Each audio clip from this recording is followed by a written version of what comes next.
Hello, ladies and gentlemen. We are live for our series. Well, not series, our storyline finale this evening. Whew. And it looks like all the commotion has ended just in time to place vegetables in front of Nathan. I didn't forget. Well, we have veggies in front of Nathan. Treats here for the dogs. We're ready for your channel point redemptions. But even more so, we're ready for you to type ! Enter or ! Ticket into the chat so you can be entered for another dice giveaway. Oh, if I can get the top off here. Look at these beautiful dice. Oh, I Green like and them silver. So much. These are being given away to some lucky viewer. We will be taking entries all evening. You will get one entry per person, and you don't have to be here to be a winner. Just check your DMs on Twitch if we don't have you in Discord, and we'll get that out to you. Masters. Yes. So, here we go. Any other announcements, questions, comments, death threats, ripe tomatoes? Yeah. When did you go through the evil mirror that gave us Star Trek? This is the darkest timeline. And should we be concerned? I'm always in the darkest timeline. I just hide it by shaving. So we are truly in the darkest timeline, and I'm giving that away today. Wait, Oops. hold up. What? 10. How many points to have you shave that off on camera? Well, I don't know if someone gives a donation for it. I don't know. It's got to be big because I got to go find equipment, but it's here.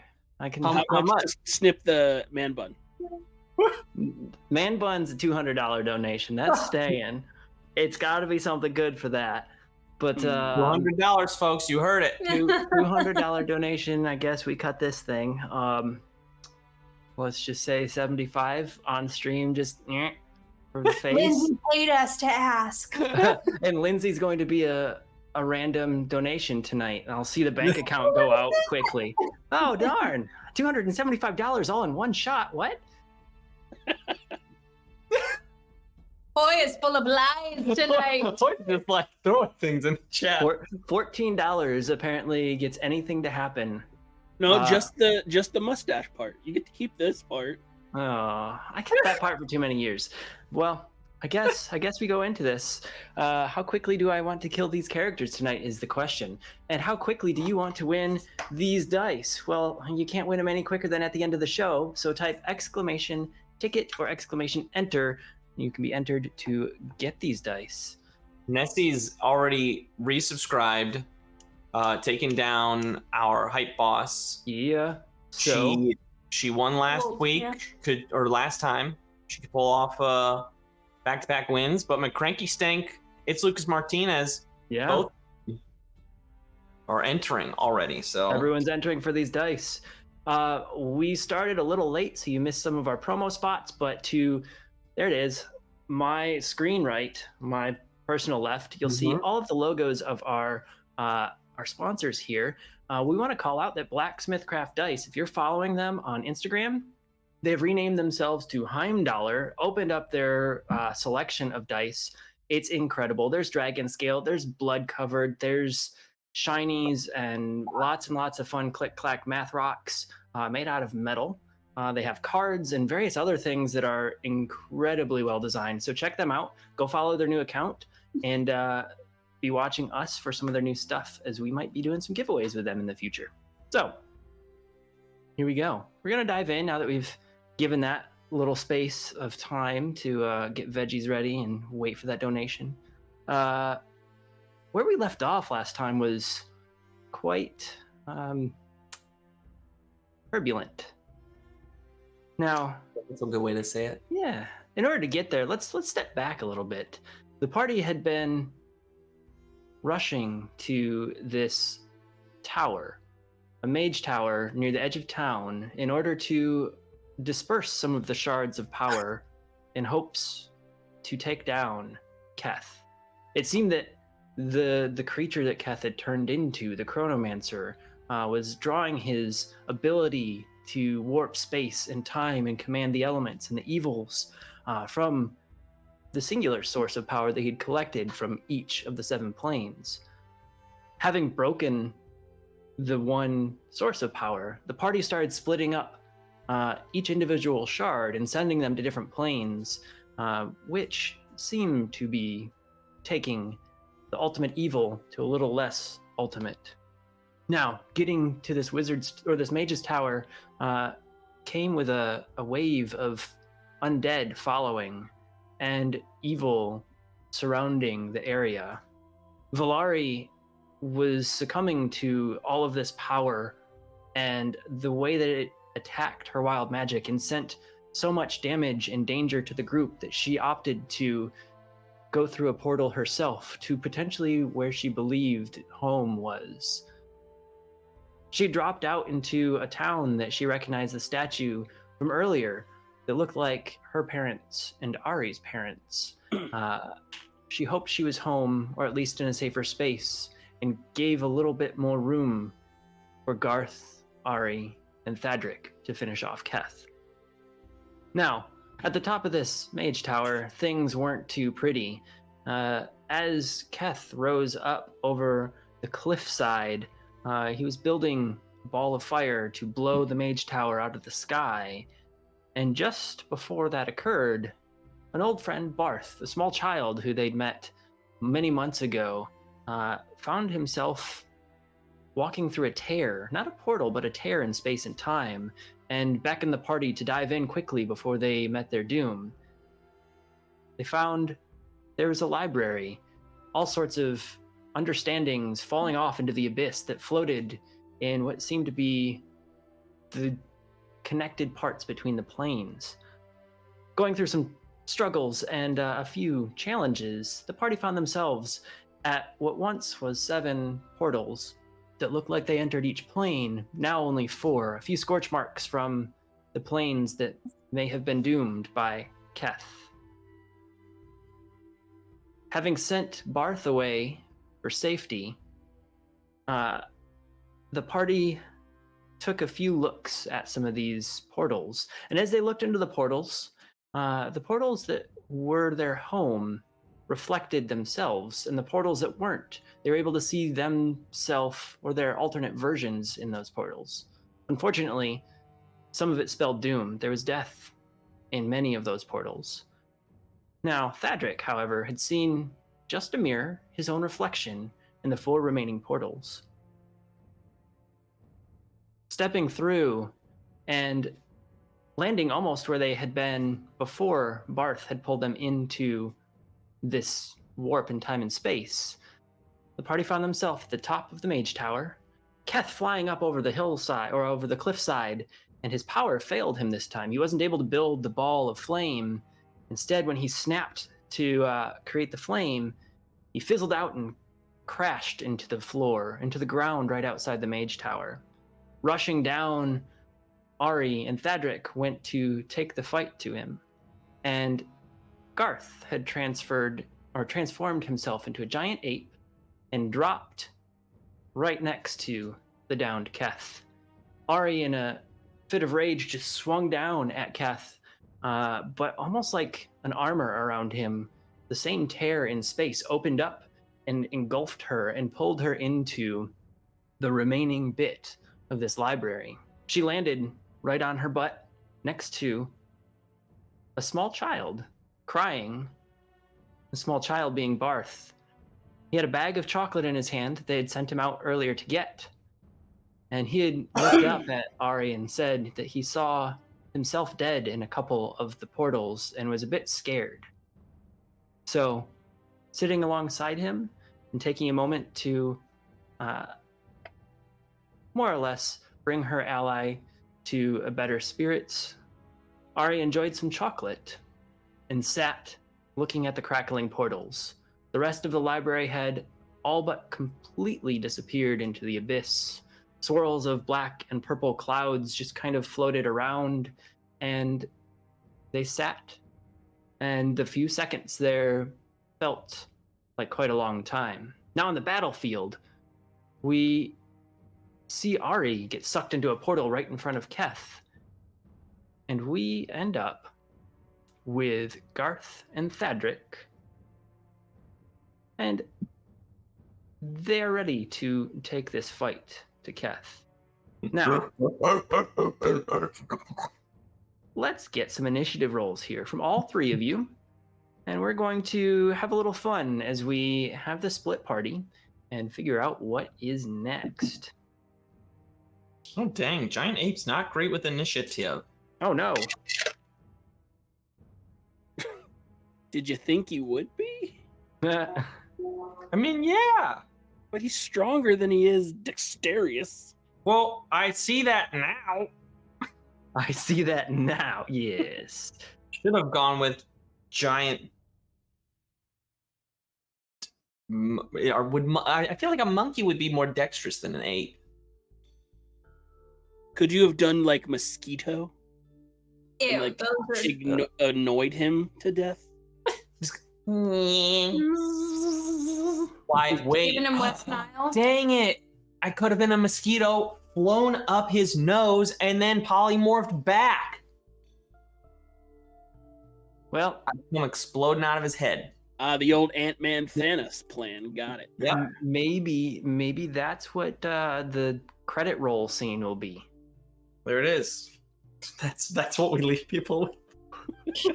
Just after 2 years. 5 minutes into credits. I finally figured this thing out. All right, let's get those rolls here. Oh, yeah. Garth is a 9. Okay. 15 for Ari. 15 for Ari. And Thadric, sir. Huge thing. I got a 12, but I dropped my D4 on the floor, and it's tan colored like my carpet. Oh no!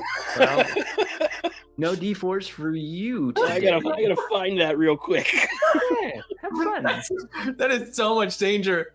That is That's because you don't wear shoes around an apartment. That's just like an emergency room trip waiting to happen. Yeah, we'll see. We'll see what happens.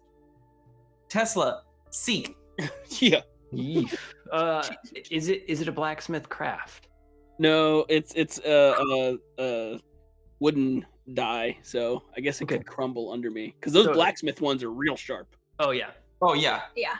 They also have a great deal on replacement dice. I think you get it for like $1 plus shipping if you lose one. So What about replacement feet? I'm just going Don't to think you say have that I had 500 D4s. I need a replacement of 500 D4s. Good luck breaking into my apartment. Yep. All right. We will start this battle here. Now, we're going to go in turn order. In the turn order here, at the top of it, is Ari, sitting, enjoying some candy next to Barth. Interact with object. Eat chocolate. And Action. Hug child. funny enough, Barth is next in the turn order. So we'll have a very brief interaction of RP until you guys wish to, if you do, join the battle. So Barth is just sitting there with the chocolate. He lets up a little sniffle. I like the caramel ones best. I like the dark chocolate. You picked good ones.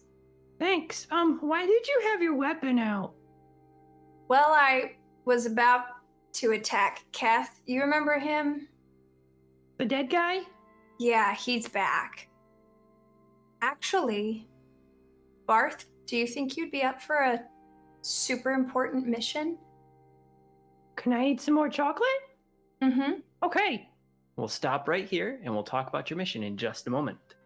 So we go to Thadric. On the battlefield, you had just seen Ari get sucked into this tear in space.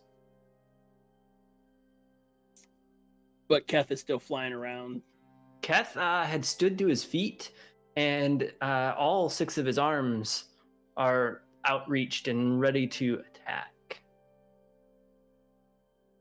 And if I recall, I'm still in the kind of tower doorway-ish area. If I'm remembering things correctly. Yeah, you were a little bit behind Ari, and he was just outside the door, so you were in like the doorway of this tower. Yes. I would like to essentially try the covering fire maneuver, except using Sacred Flame. Okay. And then dip behind the door frame for some coverage. If that makes sense. Yeah. All right. So dexterity save, correct? Yes, sir. Dex 17.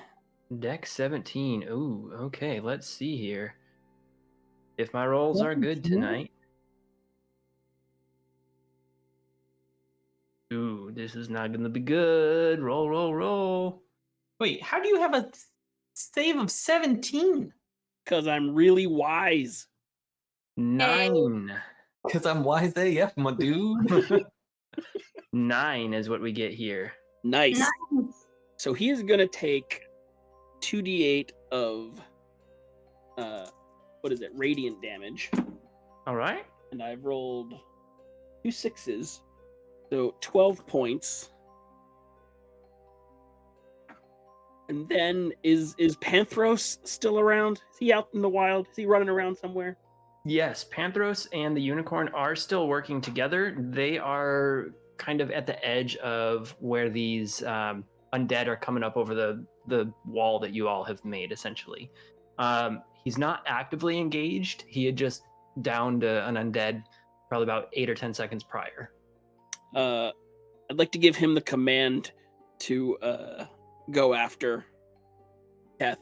My thought there is that if we can break concentration, maybe the zombie things will go away, or any advantage we can get. Yeah. Let me add a panther in and make him friendly. All right. So Panthros is going to go attack, and he has. Ooh, he's far enough away. He's going to attempt to pounce on Keth. So as he does, let's see here, saving throw. Ooh. He pounces behind Keth and ends up knocking him down and making Keth prone momentarily. So Keth is now prone, and he takes a handful of damage as the panther lands on his back. Panthros. And then I'll just kind of, duck behind the wall a little bit for a little protection. And see what my giant ape friend does. So Panthros had attacked from behind and knocked Keth forward. And as Keth stands up and pushes Panthros off of him, he turns his back to the ape and Thadric and tears a hole in space and grabs the cat. And let's see. And he ends up throwing him through this portal. On the other side of this portal, Panthros drops right next to Ari and Barth and is looking around scared and hunches his back a bit. So Panthros is on the other side here, and there's now a new cat friend. We don't have any more action other than turning back around and looking at the group, as that was his action here. So Keth is now staring the two of you down, and it is the giant ape's turn. I will do a nice little multi-attack, because I'm close enough to him to just start swinging, right? Yeah, you're within 6-7 feet of him easily. You dropped right next to him from the top. All right, so we're gonna swing. Bada. Here's swing number 1 for a total of 18 to hit. That hits. Yes. Let's do some 3d10 bludgeoning damage. Oh, dang. Yeah, I'm a giant ape. I'm a punch I in the want to face. be like you. Ooh. How long have you been thinking about that? How long? It just came Has to it me. been 2 weeks? I feel like it's been 2 weeks. What are you talking about? That will be 22 bludgeoning damage on the first hit. Okay. As you swing with that first hit, you see little tears in space open up, not as large as the one that Panthros went through. And as you hit, you feel a static pop back against you, almost like there's a force around him. You know that you pushed through. You felt like a hit and saw it kind of hit into Keth. But for all you understand, there seems to be some form of armor around him. Got it. I am going to swing one more time. That will be a 21 to hit. That hits. 3 more d10. Well, that will be 20 points of bludgeoning damage. Man. 20 points of bludgeoning damage. This time when you hit, you notice that you don't get as much force through. You think you might have hit him, but not as strong as the first. Got it. Then I'm going to I want to just like King Kong roar right in his face. Okay. King Kong Minus roar. 2 points damage from monkey breath. And That it is an ape. target is now covered in saliva. Yes. Ape spit. Ugh. He's temporarily blinded. He's temporarily blinded. Now back to Ari and Barth And Would- Panthros. with the new friend Panthros there. Whoa! Hey, buddy. It's like gently stroke him. Like stroke Panthros. Did you know that cat? Yeah. He's a buddy of our buddy that. Does he like I'm chocolate? guessing- I know it's not good for dogs. I don't know about cats. Okay. Maybe let's just be safe. More for me. Mm-hmm. Okay. What is this plan? We need to. I pull out my shard, and tell him we need to get these out of this dimension to weaken Keth. Okay. If you'd be interested in adventuring with Garth and I after this, would you take this and go into the portal to Nier? I can tell you a safe place where you can go. Maybe Panthros could come with you and keep you safe. Garth and I will go defeat him and we'll come find you. If you want. Like go home to Nier? Faerun, so sorry. I've gotten confused where I live. Okay. From That's where I saw my tombstone. My tombstone's in Nier. I know. It's just because the Barth that lived in that dimension isn't alive anymore. But it doesn't mean that bad things will happen to you. Okay. I wouldn't want them. Okay. He reaches out to get the shard from you, and we'll stop right there with you two. Thadric, you've fired at him and ducked into the doorway. And now he's fighting my ape friend. Yes. Let's see. Why not? I'll draw my rescued hammer. That's what it's called on my sheet. There you go. The rescued hammer, and move in to melee and try to strike him. Strike him, almighty striker! With my rescued hammer. I may have just bludgeoned an ape to death. Yeah. Oh, we have I rolled a one. 1. Okay. Hell yeah. Decide that. Don't be planting those seeds of ideas. That was not my intent. Please roll some damage. Unless, hold on, I gotta look and see if I can get it to be advantage for some reason. I am within 5 feet. You're a rogue. But that enables sneak attack Oh. damage, not the. Yeah, that was what I was looking for. Wait, are you part wolf? Are you part wolf? Part wolf? No. Because then we can do pack tactics. You said roll damage.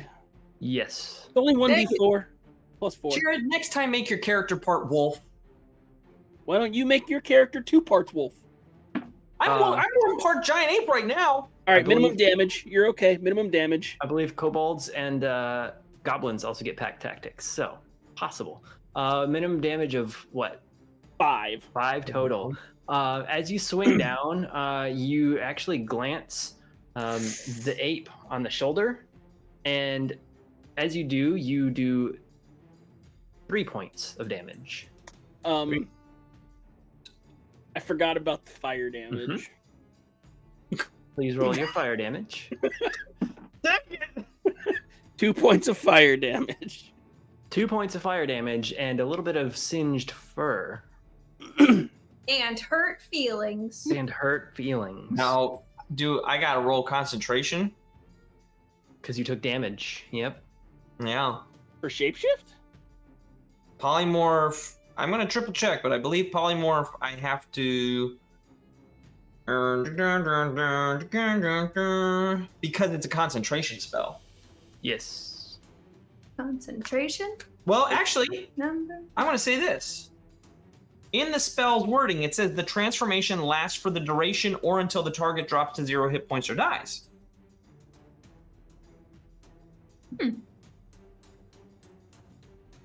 Interesting. Yes. Very interesting. Well, Because I will say, because this is something that I've actually played in another game Mhm. as well, another wizard who has polymorph, and the idea has been, well, it's a concentration spell, but the wording of the spell says it just lasts. we have played the non-concentration rules on this in the past, so we'll stick with that as a standard on the show for the moment. Next season, however, everything's concentration, and it's gonna no. We've played. I'm pretty sure I've been pulled out of this form before. No? I don't remember. Remember the Dragon King? Yeah, but I believe there was some dispel magic and other things that had been used. That's right. So He was mean. yes, so we've allowed it. We'll continue to allow it for the rule of fun. Lovely. That's my favorite rule. Giant ape. Still a giant ape, but with a shoulder on fire. It seems. Your butt bot strikes again, but it's an interesting one. Your Man. It missed it by It one. should have been. Yeah. Feel a damn dirty butt. Yeah. That close, butt bot. Almost. Oh. Now, as Keth looks at the ape, you see his eyes glow a bit as he looks into yours, Garth. Uh-oh. I need you to make a wisdom saving throw, please. Well, How wisdom smart of a monkey are ya? wisdom is my good thing. Is it still your stat? Oh, right. I take on the wisdom stat of a monkey. No. You take physical Oh, stats only. That's right. Great. Mental Okay. stat are yours. Stat. Mhm. Intelligence. Okay, so. Oh no! Do you have a portent number? I didn't really want to use it though. But portent has to be called before the roll. Yes. Ah. Oh, but I have a feat. I Lucky. am lucky. Could you argue that you're not a halfling right now? It's not halfling luck. It's my feet luck. Ah, Apes still have feet. they do. Whew. Let me make sure. I still have a couple. Oh, I do. Okay. Re-rolling. That's the one that the halfling gets to re-roll. So now we get to talk about that. Am I a halfling now that still has his halfling luck? I mean, your mind is still halfling, right? Is that why you roll wisdom? But isn't halfling luck due to their physicality? I can't recall the story behind halfling luck. The story behind halfling luck is if I roll a 1, I get to re-roll it. Oh, it's just one of those. The book says this. It doesn't matter. There's no lore behind it. Look, If Garth is anything, he is wise. All right, let's Well. let you re-roll that one more time. Natural. Oh. This could have been the end of the show, guys, if you would have failed it that bad. Yeah. Well, Garth, you feel a pulling at the back of your head as if Keth was trying to turn you around and even more so, like bind you and keep you from fighting. But you somehow lucked out multiple times over to fight that feeling. You can blame Zebashu for that. Yeah, but because of the fight, you're gonna take two. You're gonna take 2 necrotic damage as you feel him seeping into your brain, just a little bit there as his fight against all of that luck. I understand and accept these terms. I understand and accept. As he is continuing to complete his turn, he is going to blow like a bit of dust out of his mouth and swirl it around his feet. And as it swirls around his feet, it goes under the ape and Thadric's feet, who are close to him. I need you each to make a Constitution saving throw, please. Man. That's not the one I'm good at. 17? 8. 8. The dust swirls up around both of you, and it starts attacking at your eyes. Fortunately, with the giant ape's size... Yeah, it would be 18 technically because I use his physical stats, which is Constitution. There you go. And with the ape's size, the dust can't make it all the way up. The attack Keth was using wasn't as powerful for your size. But unfortunately with Thadric, the dust gets in your eyes and the world goes dark for you momentarily. You are currently without sight. Did he cast Dust Bunny? What's that? Did he cast Dust Bunny? Basically. Okay. For those of you sitting at computers, blinding dust is what it actually is. We'll rename it to Dust Bunny for this show. And that is his turn. So, Giant Ape Garth, it is your turn now. I'm gonna punch him again. Okay. That one is gonna miss with an 11. That misses. 16? 16. That misses again. Oh no! I'm So gonna, if I may add to the picture painted, Mhm.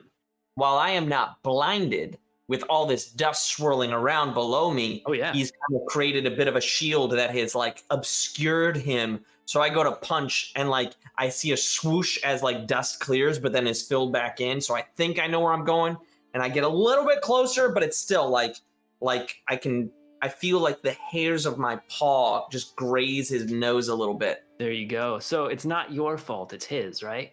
Yep, exactly. Perfect. There we go.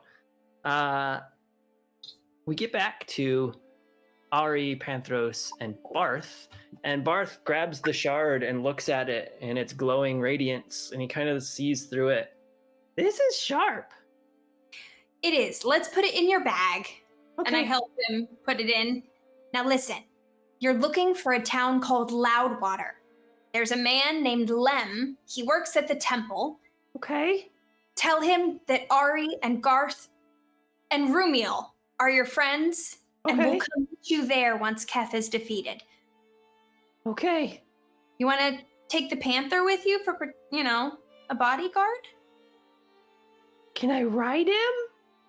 I look at Panthros and I scratch his ear. I can't really talk to animals, but you can try. So Barth starts to put his arms on Panthros and trying to climb on top of him. I'm trying to keep Panthros calm. And that's where we're going to leave you at the moment. Right before Barth gets eaten.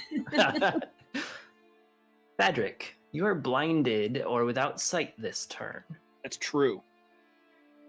So.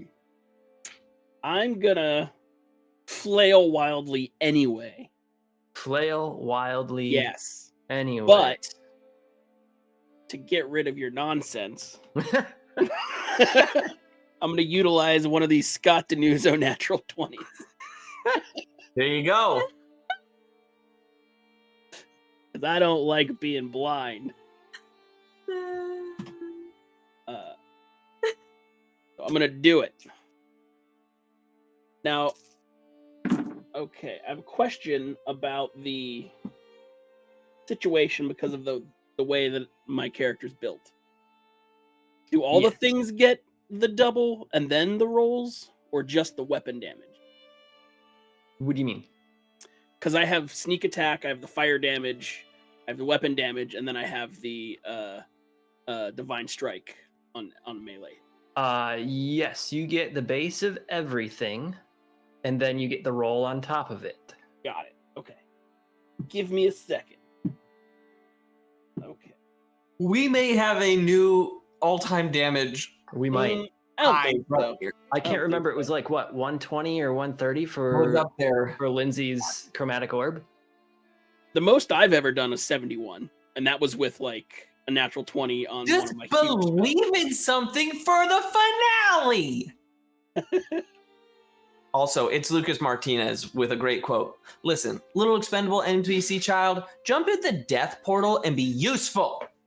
I didn't want to leave him in a disappearing library or bring him to catch the killer not? world. But yeah, I mean, you know. Season 6, BBEG, Barth on the Panther. You abandoned me. Barth changes his name to Drizzt. Okay. I gotta use the calculator app. So as we're mathing here, if you haven't yet, exclamation point ticket or exclamation point enter in chat will allow you to get into the running for a limited edition blacksmith craft dice, because they're now Heimdallr. So you're not going to be able to buy blacksmith dice much longer once all of that stock is out. So you get one that says blacksmith craft. Yeah, join in. We'll draw at the end of the show. I'm 57. sure 57? Yeah. 57. Yeah, with a light hammer. What are the sources? Do you know the numbers for the sources, or roughly? I do have the numbers. 6 of that is fire damage. We'll go the other way. 10 of that is radiant damage. Okay. And all the rest is regular weapon damage. All right. So as you hit and swing down, what Garth sees, because you are currently without sight there, Thadric, is Garth sees all those tiny tears open up and consume much of the hammer strike and protect Keth from being hit, but then sees like the magical damage splash through and cause some fire to catch on Keth's shoulder,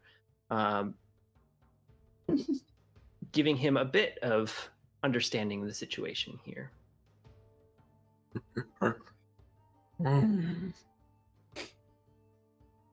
All right. Is that your turn? Yes, sir. Okay. So we go to Keth's turn, who's next. And he decides to just swing down with one of the arms. And as he brings the arm up to swing down at Thadric, you see the arm grow in size just a little bit. And the flesh, as it grows, kind of like breaks apart and is a bit rotting and almost like seeping zombie-like. So he's going to swing at Thadric at advantage. Tactics. Would you call me?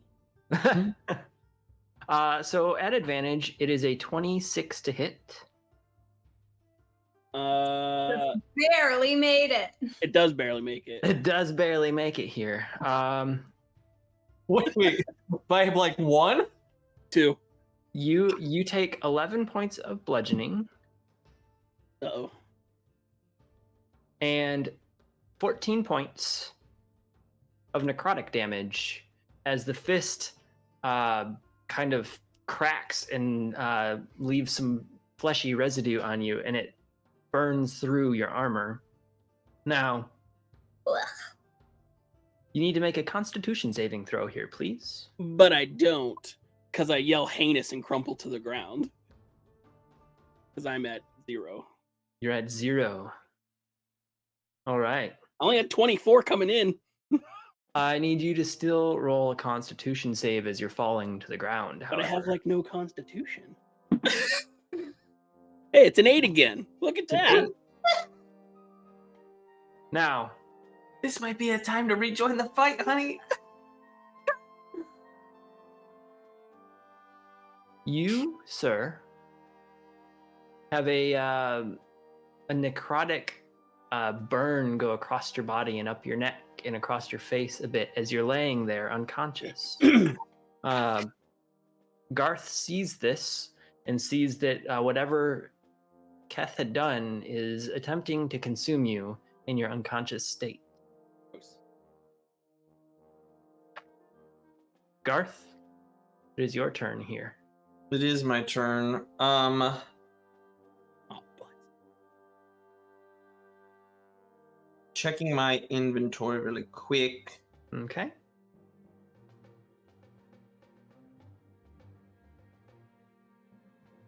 Well, that's not great.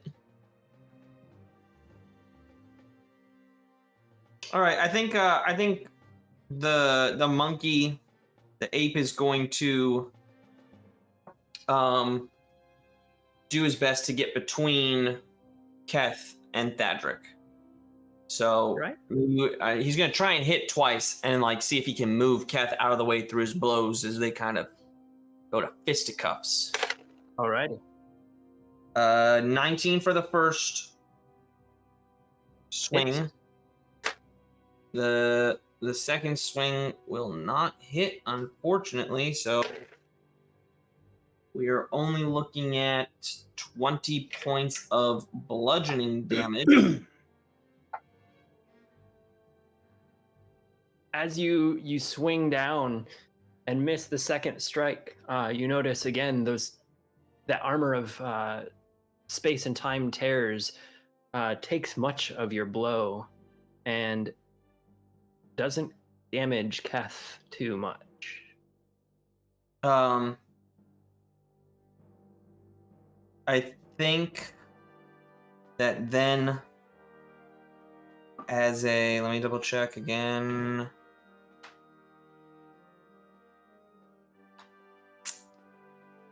Sorry, wrong thing. Seeing how long it would take to do something like this. Mr. Hoy, how was Panthro summoned again? Bag of tricks. Okay, cool.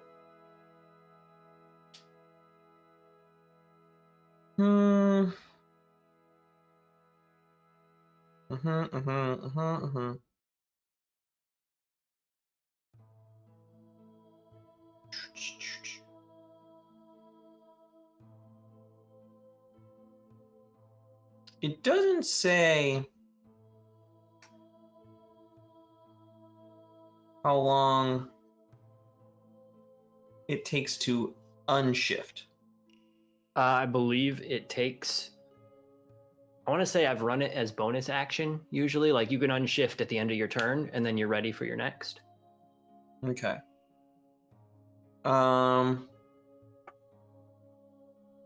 Then I'm gonna hold on to this one for now.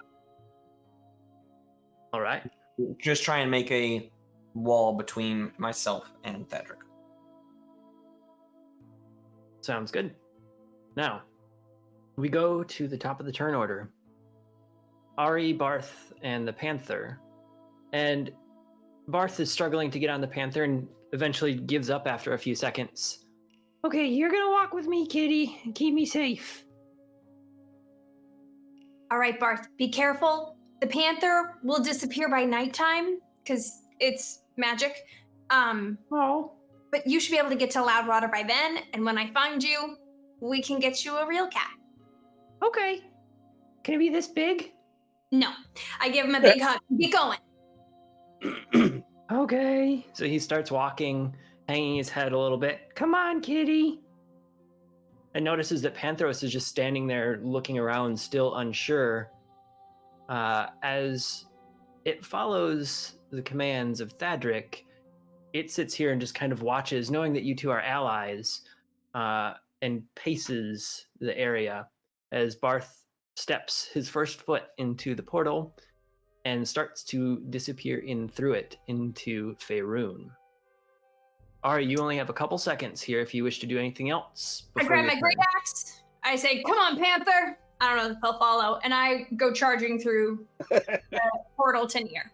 As you charge into the portal, you get a foot, an arm, a shoulder, and your face through, and you see that you're about 20 or so feet away from the battle. And you're stepping through this tear in time and space, and we will leave it at that. You do see exactly what had happened. You see Thadric down on the ground, and the giant ape between Thadric and whatever is going on with Keth. A shard is also now in another dimension. The shard is also now in another dimension. So you don't see what that causes at the moment. But it is Thadric's turn. So Thadric, please Death roll. save. 8. That dice just wants to roll 8s for you. It's 3 different dice.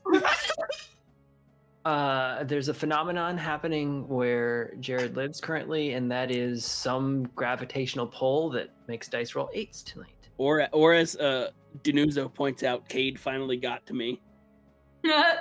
All of the tips to take you down. We've gotten it. We've styling up, yeah. We've talked to those around you to weight your dice. Now, we go to the next in the turn order, which is Keth. And as he was taking hits from the ape, and there's a bit of swirling dust in the air, you notice visibly, when I say you, it is only Garth that sees this at this time, you notice visibly that Keth's form shrivels a bit, looks a bit older, looks a bit more like you had seen this six-armed beast a while back at the tower, frail or more frail than he was moments ago. On his turn, he will utter some words under his breath. And as he does, I need Garth to roll a Constitution saving throw, please. Using Ape's Constitution. Making sure he's not proficient or something like that. Because it's only an 8. What did you do, Jared? I rolled an 8. As these words sink in, they're of a tongue that you don't quite understand. You feel stunned at this point. You're incapacitated. You can't move or react. Your eyes go wide a bit, and your jaw drops a tiny bit as whatever he had said sunk into the core of your mind. Garth, it is your turn. I mean, am I paralyzed? As stunned, the creature is incapacitated, meaning it can't take actions or reactions, can't move, can't speak. You do automatically fail strength and dexterity saves, and attack rolls against you have advantage. So basically, you don't really... I can't speak. You can't move, you can't speak, you can't react. So no. You can speak only in faltering. So very like. But you're an ape. Other apes are like, what's that dude saying? Checking on one other thing. Just really quickly. Trying to save my life. I think as you're looking through, the only thing that I would allow outside of whatever you're looking at would be potentially dropping form if you want. Like you'd still be stunned, but you'd just like be able to drop into Garth at that point. I think I'm not gonna drop into Garth. I think Garth would maybe understand the magic a little bit and want the meat shield that is the ape, because I still have his attention. There you go. So I'll do that. All right. Ari, you see the form of the ape that was standing strong kind of go slack a little bit as you hear some words kind of almost blow past you in the wind. So Ari is pissed. And she has her magical great axe in her hands and is going to take the dash action. Okay. And surprise, is Keth facing away from me? Keth can't quite see you. The ape is in between. That doesn't matter. I don't think I get surprise attack damage. I'm just curious. But I do plan to use one of my 20s. So Ari is gonna charge, raising the great axe, and yell out, "Get away from my friends!" and come down with a nat 20 with her magical axe. All right, so you charge. Do you get any bonuses to that? I do. Thank you for asking. I get a plus. I can either push him 10 feet or take a plus 5 to damage, and I'm going to take the damage. Okay. Because someone needs to. So this is a D12. Yes, I'm looking for my other D12. Ah, there it is. Okay. Wait, why do you need 2? Well, because I get base damage. That's right. If you want to roll 2, you may. I'm not stopping you. Well, No. she did roll 2. I did roll a 2. So thank goodness for extra. 19 plus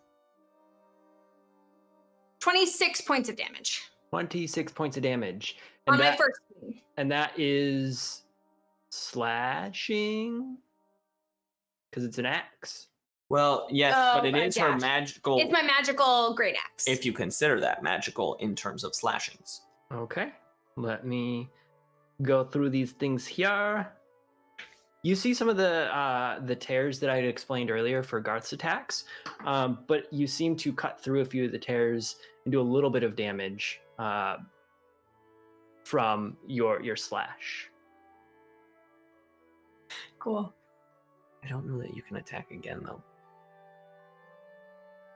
Because if you dashed, it's usually a 2-round thing. Yeah. Or an action, move action. Yep. Okay. So. That is all. No, I think what Ari is doing right now is we know that Thadric offered to be the officiant, so she's making sure that all of the wedding party and whatnot are ready to go. Did Panthros follow But she me? just sent the ring bearer to another dimension. Yeah. Panthros? Panthros is still chilling in the library as he can't hear any commands and hasn't been issued any. Yeah. So we go to Thadric's turn. Okay. Big money, big money. If this is a 1, it's do I use the one that rolled a 1 last? How many? It won't come up again? If he rolls a 1, it's automatically 2 fails. Can I give him a nat 20? I think he's got one if he uses it. Oh. It's not a 1. 5. All right. Dude, so you have nat 20s. I'm not dead. We're at 2 death saves. Wait, 0. don't. You do have a nat 20, don't you, Jared? I got him. Yeah. Okay. Well, I don't want to waste him if I could get up naturally. I will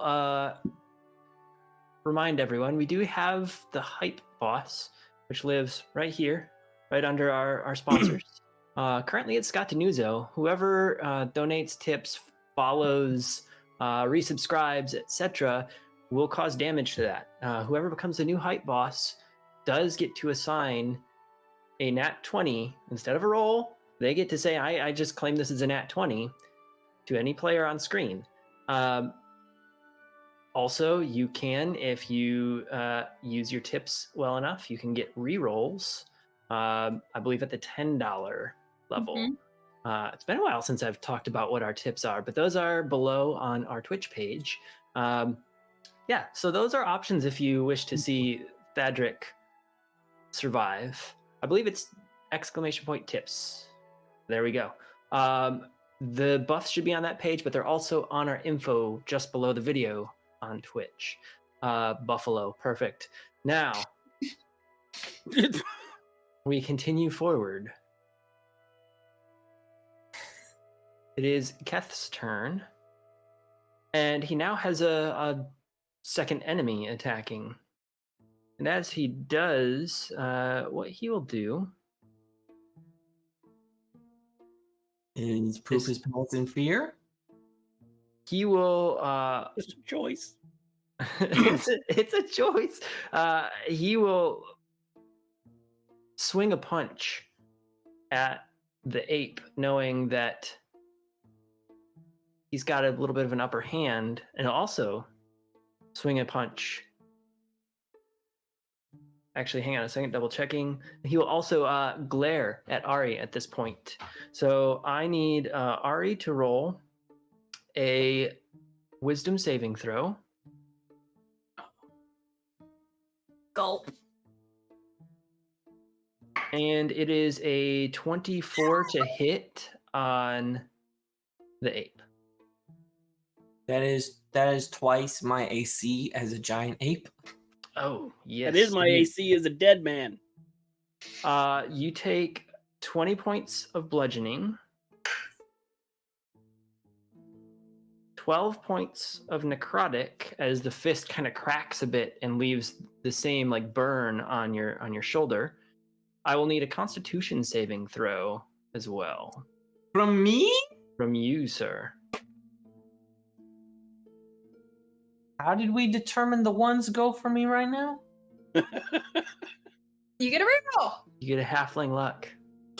Okay. Also, You said con? Mm-hmm. I don't think 16 does it. 16 ties, so you save, and the same necrotic burn that went up Thadric just kind of dissipates into your skin and goes away. What is the save from you, Ari? 8. 8. Now, as this glare hits your eyes and a bit of glow comes out of Keth's, you are frightened of Keth. And as you turn to run, your entire body seizes up and you fall forward, paralyzed. Now, you see this all happen. You get scared, turn, and essentially just trip over your own boot, it feels. But as you're tripping, you can't seem to stop yourself. And you just land kind of on your face, prone. Garth, it is your turn now. You are no longer stunned. Oh, It wore off. But you do see a bit out of the corner of your eye and hear Ari topple and her metal armor hit the ground. Okay.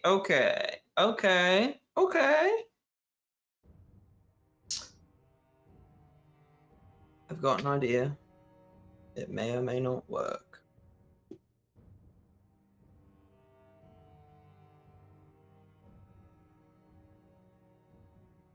I'm going to try. Oh no, it's not. That's not as.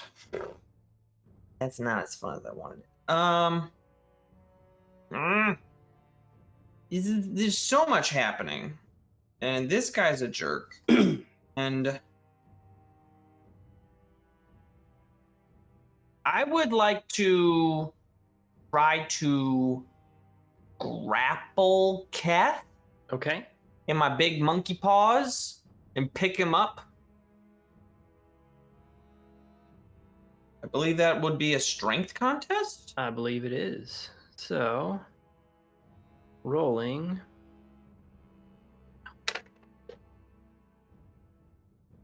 Seven. 19. 7 total. 19. So you are now grappled. Yep. That would take an action. Correct. Because I am a huge beast, can I now just treat this as an interact with object? I mean, Or huge is your size. To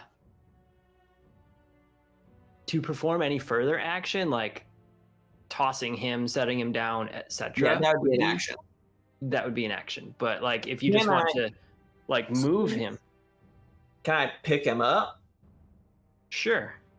And squeezing would probably be an action too, because that's how most spells are. Yeah. So I just kind of want him. I've got both hands. The idea for me is that I've got both hands around him so that his arms are pinned. Yep. So that if there's any like somatic things, and I'm gonna like once again like roar right in his face. Oof, I mean, okay. I like it's Lucas Martinez's idea. There is no the giant ape does not have a bite attack, but I'm considering it for my next turn. We would be able to do improvised damage with that. I'll allow. Okay. For now, a giant ape is roaring in Ket's face. Now y'all gotta get yourselves back up because I ain't got healing spells. I'm a wizard. All right. Well, look who thinks he's fancy because he's a wizard. Yeah, I'm a giant ape right now, holding our greatest enemy. A wizard in a ape. ball. We go to the top of the turn order with Ari.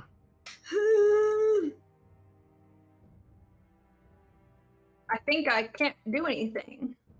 No, you can't. But at the Could end, No, never mind.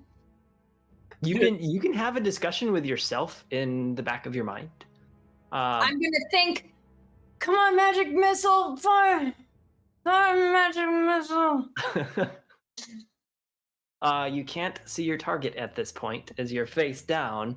So I would roll random to hit any target. But it's auto. Oh, that's fair. And they will hit any target, and you have 3 of them. 4 of them technically if they come back on you. So if you want to do that, I'll allow it. Accidentally looking down into a puddle, cast a magic missile. Ouch. At the end of your turn, however, you feel the paralyzation go away. And let me double check here.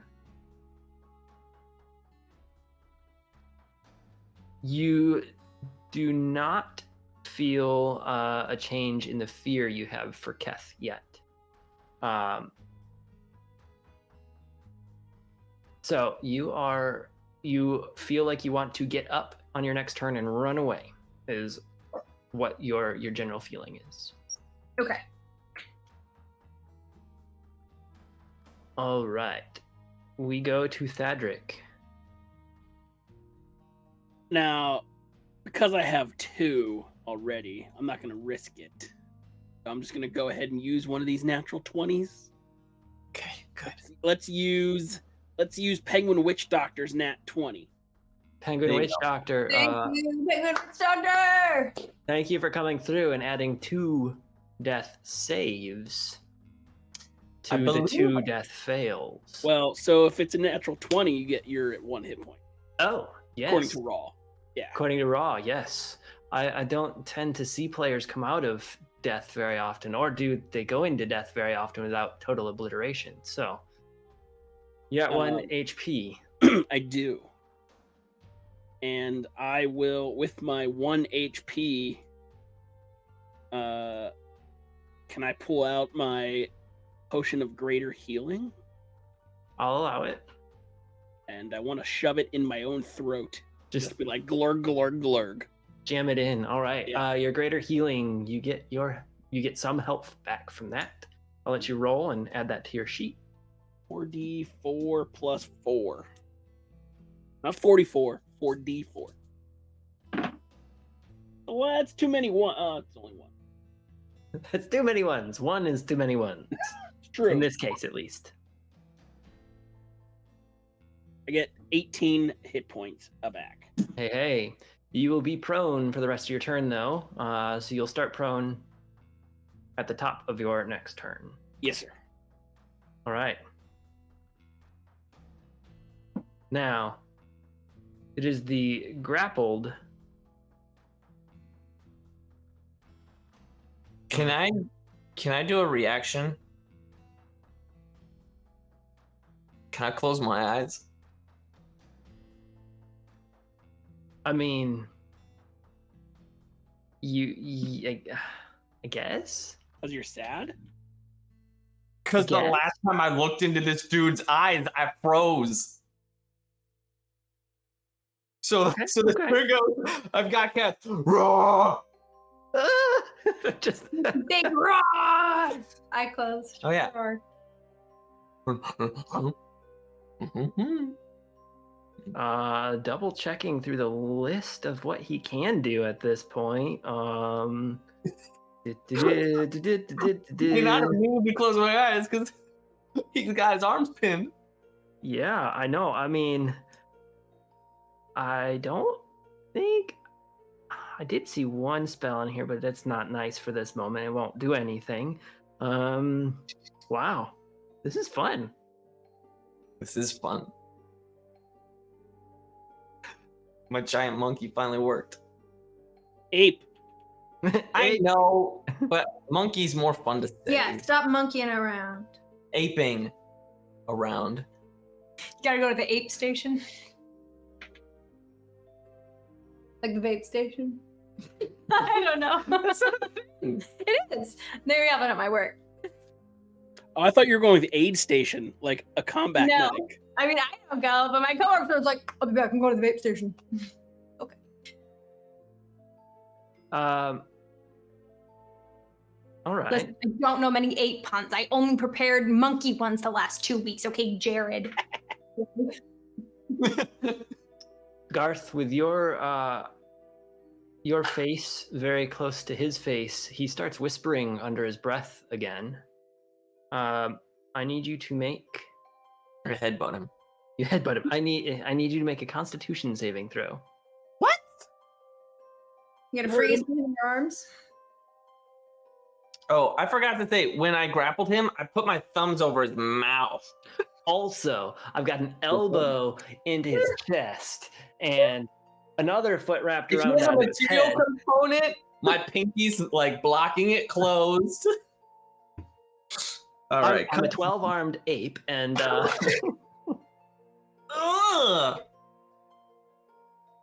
I'm using my feet.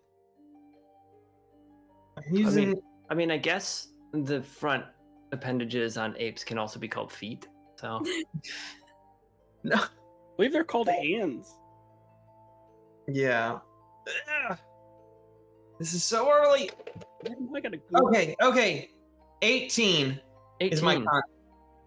You feel that tug at the back of your mind as you had gone and like dropped your jaw before, but you're able to fight it off at this point, and the whispers just kind of blow past you.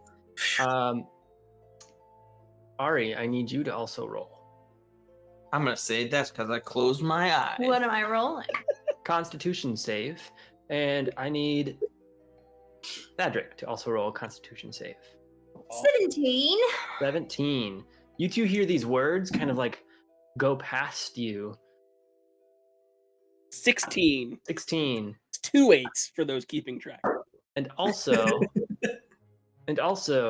you as well, Thadric, feel this whisper kind of blow past a very evil sounding nature, but it goes past you in the breeze. At the end of Keth's turn, Ari no longer feels the fear that she had to Keth.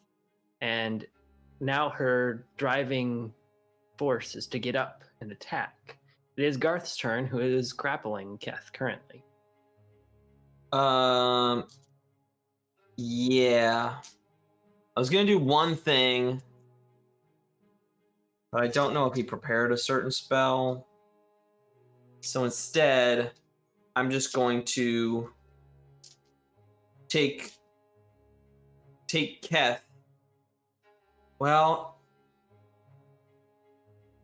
can I just squeeze really tight? Yes, I would allow it. You could do He's like arms. Because I've got him. It's not like in my hands, right? How big am I? Giant. You're huge, so you'd probably not just like holding him with your hands, but you'd be like a little bit of a hug on him. Potentially, yeah, like arms here versus like out here. Yeah. So you've got a nice tight hold on him. I would allow it, and you can do 2d4 worth of damage with no need to roll to hit. Yeah. Are there any big rocks nearby? I mean, I'm sure there are, but that would be rock is a ranged weapon attack, so I would have to throw it. I had considered throwing him, but I think the fact that I have him so constrained right now is really helpful, giving you 2 time. So I will take the 2d4 damage. All right. And Plus your strength? Is that plus my strength? No, just straight up 2d4 damage. All right. Well, that's 7 damage. 7 damage. There you go. And a cracked rib. Free 7 damage here. You do hear a little bit of cracking as you believe you're starting to break through Keth's defenses. Yes? How far am I from the cliff? So the cliff is up over the wall of undead, and probably about 30, 40 feet past that. You do know that there's a little bit of a ledge behind you. It's probably only about a 15 or 20 foot drop. And then that leads to stairways down to the rest of like the wharf. Gotcha. Okay, cool. I will hold my position. All right. Because of the grapple, there is a check every round for breaking free, correct? I believe so. Okay. Yeah. I had rolled that and it was a 6, just so you're aware. It most likely didn't break your grapple. Your strength alone is 6. Yeah, and I rolled a 19, so 25. Yeah, so that would have failed there. So Ari is prone, but her burning desire to destroy Keth is returned. Yes. We had said like I'm prone just like on the ground, right? Like you've fallen on your face. Prone to diseases. I'm gonna stand up and glare back at Keth. Roll for damage. And then I'm gonna roar again and fire a magic missile. Roar. Like that. Rory. Like a dinosaur. That'll be 10 points of damage. All right. Just double checking. I believe standing up takes half of your movement, correct? And you don't wish to move any further. Just stand up and fire shots. I mean, yeah, because I'm not super far away. Yeah, you're about like 7-8 feet away. You're a little ways away. Since you're firing magic missile, feel free to roll your damage, which I believe you did, correct? 10. 10 total. You don't see any of the defense come up as these magic missiles hit and do damage. None of the tearing in space. So it does the full damage there. Awesome. Thadric, with your 19 points of life, whatever it may be. Yep. You are prone, but you may do what you wish. I'm still pretty much adjacent to the melee, right? Yeah, you've basically fallen backwards, so you're able to look up and see essentially Keth's feet dangling from the grasp of the ape. All right. half my move, I stand up. All right. Bonus action, I cast magic weapon. Oh wait, it's already a magic weapon. I don't do that. You don't do that. I Okay. don't do that. I swing my rescued hammer with all its might at the contained Keth. For a rump shot here. Do not roll a 1. Butt spot. I did not roll a 1. I rolled an 18, so 26 to hit. That hits. Okay. And damage is as follows. You want the total or separate? Separate, please. The fire damage is 2. Okay. The radiant damage is 7. Okay. And then the sneak attack and other damage is 9 from All the right. rescued magic hammer. All right. You do see a bit of, again, the tears in space, but you do see a lot of the damage seep through and burn and destroy a bit of the backside of Keth. The robes that he's wearing kind of tear a little bit and catch flame. And let's see. What can I do? Can I do anything else?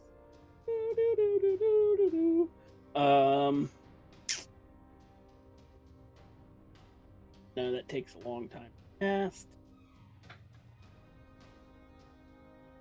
I'm going to. Do I have that spell slot? I do. I'm going to surround us all in a 120-foot sphere of silence.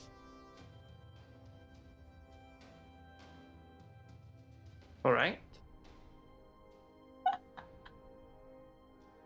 And then that's my turn. Okay. Who's whispering now? Yeah. So everything goes incredibly silent. I but love Keth- this moment because I once had a big bad that Jared Sarton cast darkness on and ruined everything. As a monk, cast darkness like my way of the shadows monk. yep. So now this just feels so good.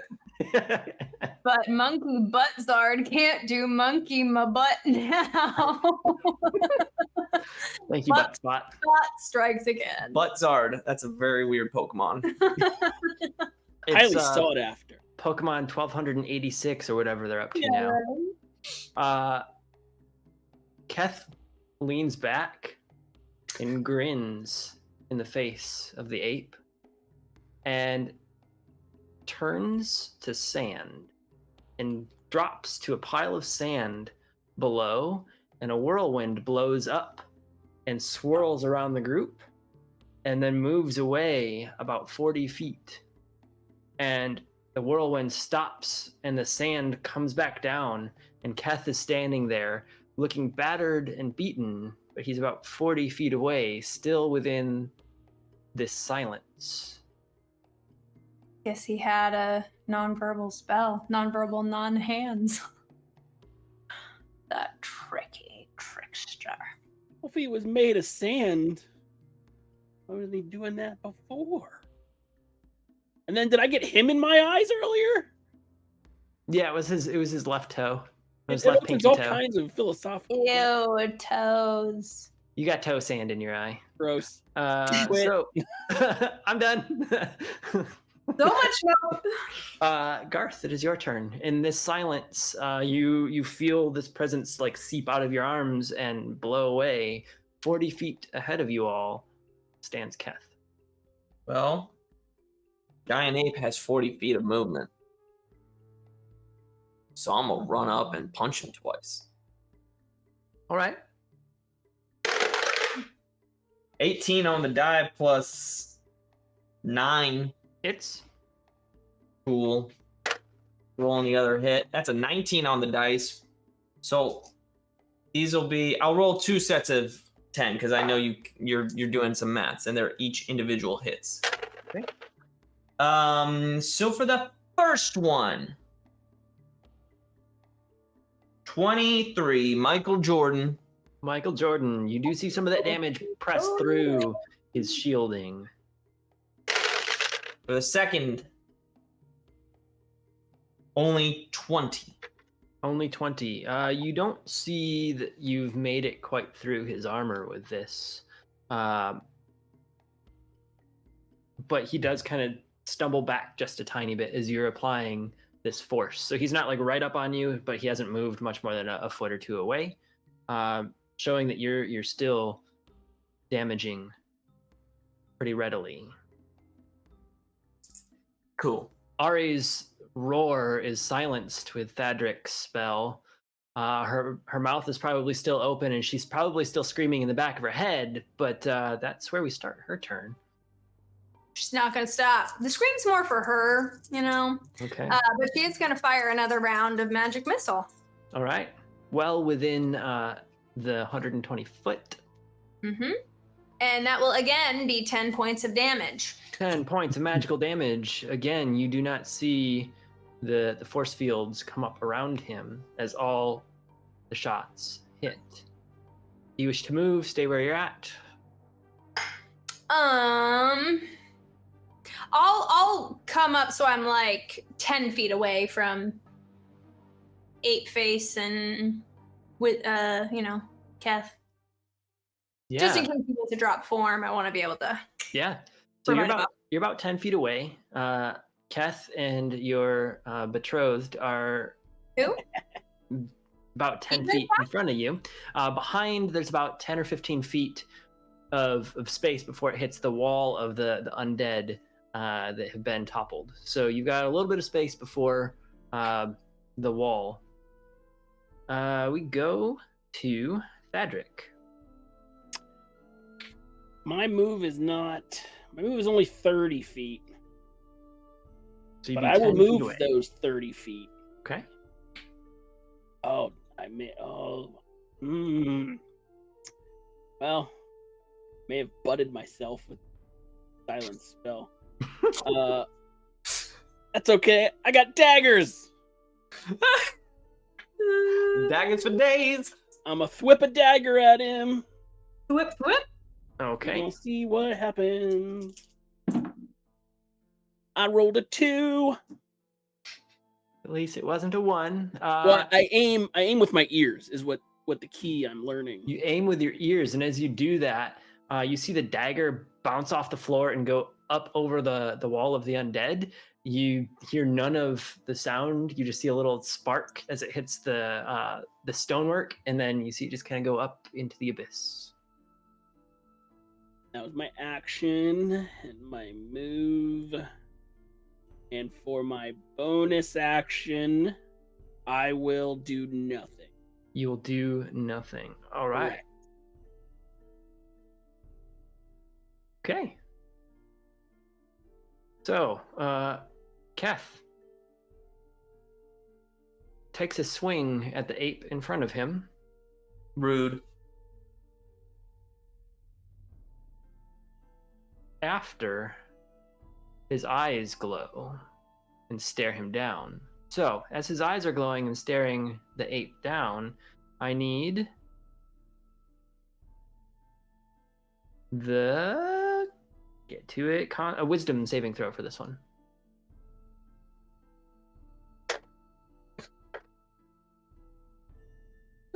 17 on the dice.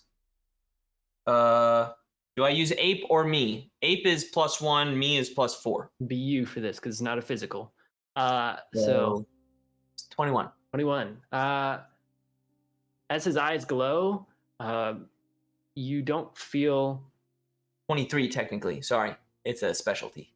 You don't feel anything from it, but you noticed earlier when his eyes glowed that Ari ran away, so you may have a slight understanding of what happened. And he comes down to swing at you with the giant rotting fist, and his attack is 16. That'll hit. Okay, so you take 18 points of bludgeoning. Okay. And 17 points of necrotic.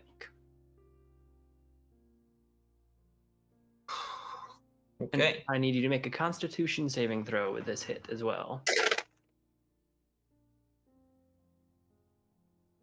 That will be a 19. 19. Again, the necrotic growth that starts up your chest sinks into the skin and dissipates. You are lucking out. Giant Ape Garth, it is your turn. Giant Ape Garth's turn. How is Keth looking to me? Does he look like he's still having a Old. good time? He looks Old? old. He looks old Old. and wrinkly and Oh. worn. But he is also looking pretty beaten up. The skin, while it's pale and darkened from his undead demonic state that he may be in, does look a bit battered and bruised. You see gashes in it. Granted, there's no blood running out. You see that he seems to be in a fairly rough state. Okay. Well, if he's in a rough state, might as well keep monkeying around. Swing 1. Ape. 14. 14 to hit. That does not hit. Swing 2. 19. 19 hits. That will be 24. 24. You feel that you have broken through his shield a bit for this damage as you hit. And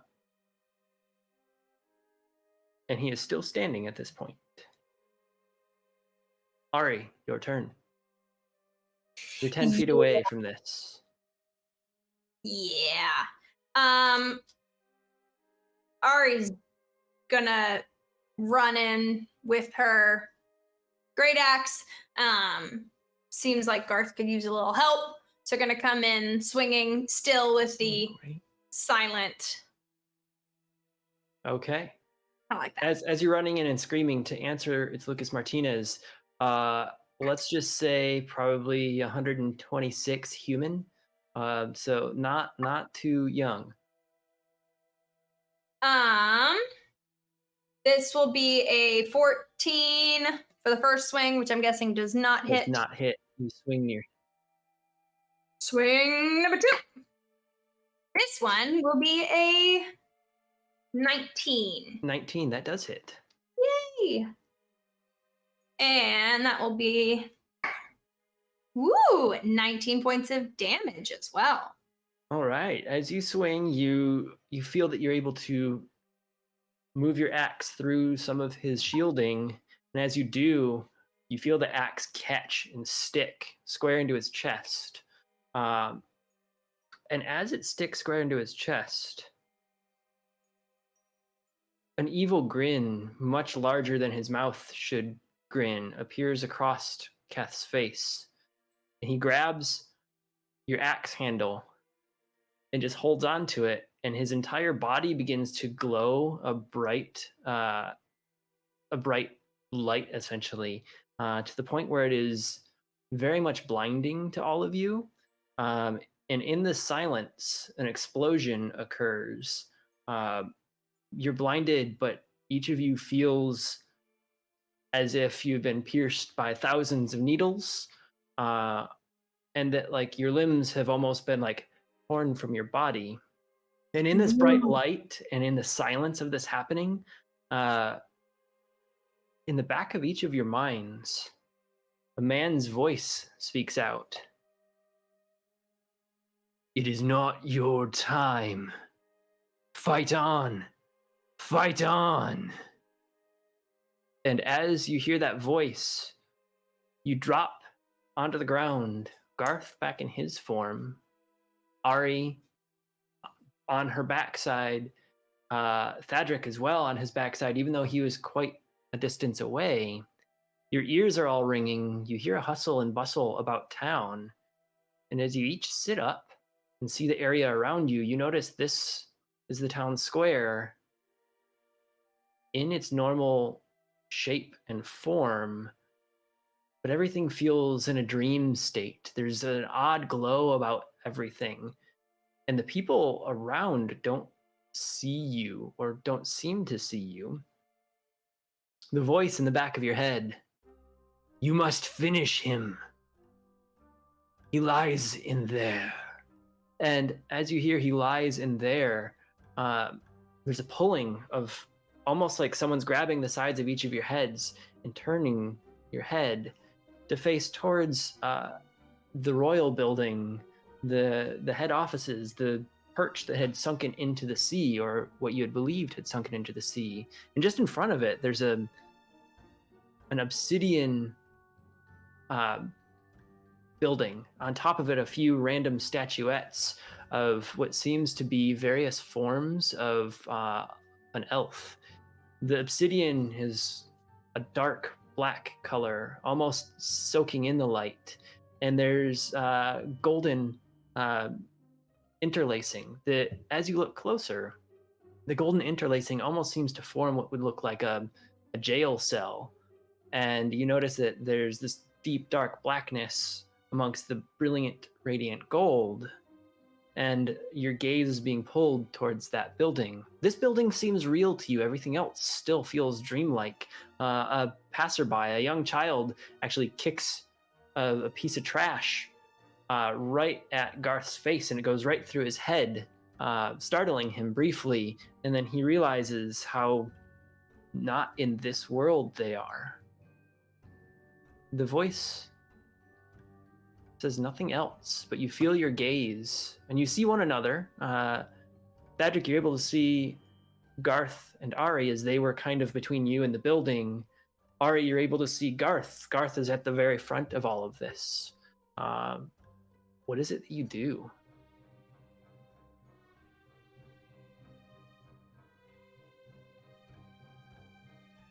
I put my hand through Garth's head. Garth is about 10 or 12 feet ahead of you. You're in a walk very up similar And configuration. I put my hand through Garth's head. You end up punching Garth kind of in the back of his head as he's starting to stand as well. Oh yeah, I do that too. I punch Garth in the head. I do that. Ow! Okay. Just seeing. So I don't- you're real. Cool. I'm not dead. Yeah. Ow! Did you guys hear that man? Yes. Apparently, Cat's in there. Well, let's finish it. He's in the fountain. Garth, No. Garth, as you are thinking about the voice, it is mildly familiar in the back of your head. Yes. The rest of you aren't as familiar with the voice. I kind of, my eyes just kind of glance upward, and I just mouth, "Thank you," and I give Thadric's attention away from the fountain towards the building that was just described. Oh, that Yeah. makes more sense. Yep, definitely makes more sense, doesn't it? We should heal up. Wait, how are we gonna do that? Buttspot isn't your script writer. Don't follow his script. Come on. Right. I'm Ron Burgundy. I think I don't know if we can take damage. If we're ghosts, I don't know what's going on. I'm actually kind of okay. But I'm still pretty good as well. Gonna be honest, the ape side of me took all the blows. yeah, okay. So I'm in good. another dimension where all of Garth's forms are, there's a ape that's kind of limping in, and there's a voice. Oh, again, he keeps beating you up, doesn't he? I'm trying to protect the ape. It's the people that beat him up. Dad, how are you? I mean, Just a dude. same as I was going into the last one, except a little more just a dude. That didn't work out so well. Hopefully this time we can get that more behind us. I mean, we could take like an hour and relax a little bit and get some energies back, but till I like go to sleep for a while, like a solid night, my magic's pretty expended. Yeah. I mean, I'm fine with taking an hour while I investigate the outer part of the building, investigate the statues and things like that, see if we can get any information before we go in. Fine by me. Well, I'm just gonna Alright. sit over there on the fountain then. What is it with you in the fountain? I just think they're neat. I mean, they are cool. Like when you think about it, the plumbing that has to go into that. Unless it's magic. Water going glurgle glurgle and stuff. I will say you can still breathe water. Like that was the thing I cast this morning. So Well, then maybe I'll go in the fountain. Who knows? you can Scoops see if up there's any all of fish. the Talk to 'em. coins. All right. His roguish side. As you are all taking your rest, this is a wonderful time for us to take a brief break. Before we go on break, just a reminder, you can still enter to win dice all show long. Dice. Exclamation point enter or exclamation point ticket. We'll continue to let you know about that because we want to give away these dice. So feel free to do that. We do have fun stuff with our channel points. There's dogs who want snacks. There's Nathan who wants a snack. So give them all snacks using your channel points. And we do have a Scott Denuzo low on our bar for the hype boss. So lots of fun when we get back. But yeah, we'll be giving away dice at the end of the show. If you know someone who is available who can tune in and join into the mix to get some dice, invite your friends. Invite your friends. Or you can just be selfish and hope that you win and not tell anybody. But we are calling all of your friends, family, and neighbors at this point when we go on break. So they're coming anyways. We'll see you guys in 10 minutes. Mm-hmm.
Then I says to the other ghost, Mm-hmm. "Why the long face?"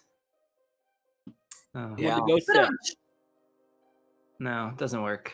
Didn't really work. I feel like it was a horse. Oh, that's what it was. That's It what wasn't I a was thinking. I ghost. was like, Horses don't why haunt so people. pale? That would work for ghosts. You've been haunted by a ghost horse. Hmm. Can I ride it? Mr. Dead. Wow. Yep. Oh, Yeah. we're back, and We're going to series. 6 seasons in a movie, right? Well, here we go. We're back. This is Here Be Dragons. We're giving away dice from Blacksmith Craft, now known as Heimdall dice. So if you want to get some free dice, just type exclamation ticket or exclamation enter into the chat now. You Right won't now. get- not everyone will get them. Do it Only now, one do it person now, drawn. do it Do now. it now. In the next 5 minutes. But don't wait. If you order now, no, wait, wrong thing. So we are giving away dice. At the end of the show, we will draw from our pool of non-cast and crew. I see some cast has snuck in there trying to win some dice, but the first non-cast or crew member will win a free set of Blacksmith Craft dice. Take a look at all of our other sponsors. There's a lot of fun things that they're doing, and they're always adding new stuff to their repertoire and to their offering. So much stuff that it's hard to keep track of myself. But if you like coffee, I saw some coffee chat in there. If I may, Critical Treasures is releasing their like expanding bags, which look really cool. Oh yeah. They like metal cap because it's a whole thing, the likes of which I don't understand. Probably because it's magic that you can buy in real life. It's a real bag of holding for your dice. Mhm. So quickly get your bag of holding before the magic runs out. Yeah, so we left the party in a really interesting place. Well, what remains of the party, that is. As they've dumped off Rumiel and Drakland and Valari and others. So Just they all left of their own volition. Did they? did they? I'll never tell. Garth's evil mastermind plan.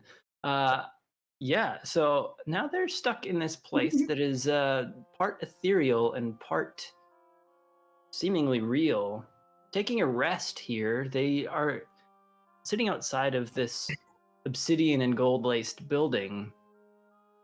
The gold lacing seems to look like metal bars you'd see in a jail cell. The front gate is a big stone door with very similar gold interlays. And on top, there's a few statuettes. They seem to be very, I guess, faceless, very, very light on the detail, elven structure. There's 6 of them on top of this building. They're all facing inward. A couple have a different weapon in hand, like they're ready to fight. A couple have a book in hand, and one is actually just standing there peaceful, hands out to the side as if he wants nothing to do with whatever is happening. Thadric, however, is attempting to put his face in this ethereal water and potentially get gold coins that aren't actually gold to him. And we'll have to put a new stat on D&D Beyond to track your ethereal gold. But Is Ethereum money? no. In our world, yes, but yeah. So we're there. A short rest has been taken. Garth has inspected the outside, and what I just described is what Garth was able to understand. Garth, you don't recognize the architecture or the styling or the craftsmanship of what has put this building together. It seems almost too perfect, and like it was forged and built by otherworldly hands. Okay. Question. Answer: daily double. Pew pew pew pew. What? Do I still have my great axe? Do you still have your great axe? Did you throw it? No. I hit Keth with it, and then Everything happened, so she's just it was checking. in my hands. Yeah. Okay. It's still in your hands at this point.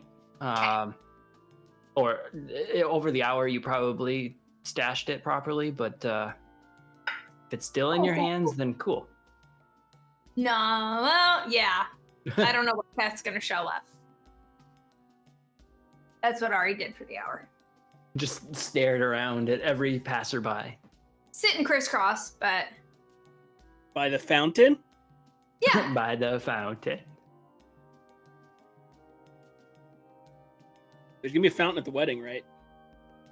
What wedding? You'll find out. The one that's about to happen. The guests are about to show up.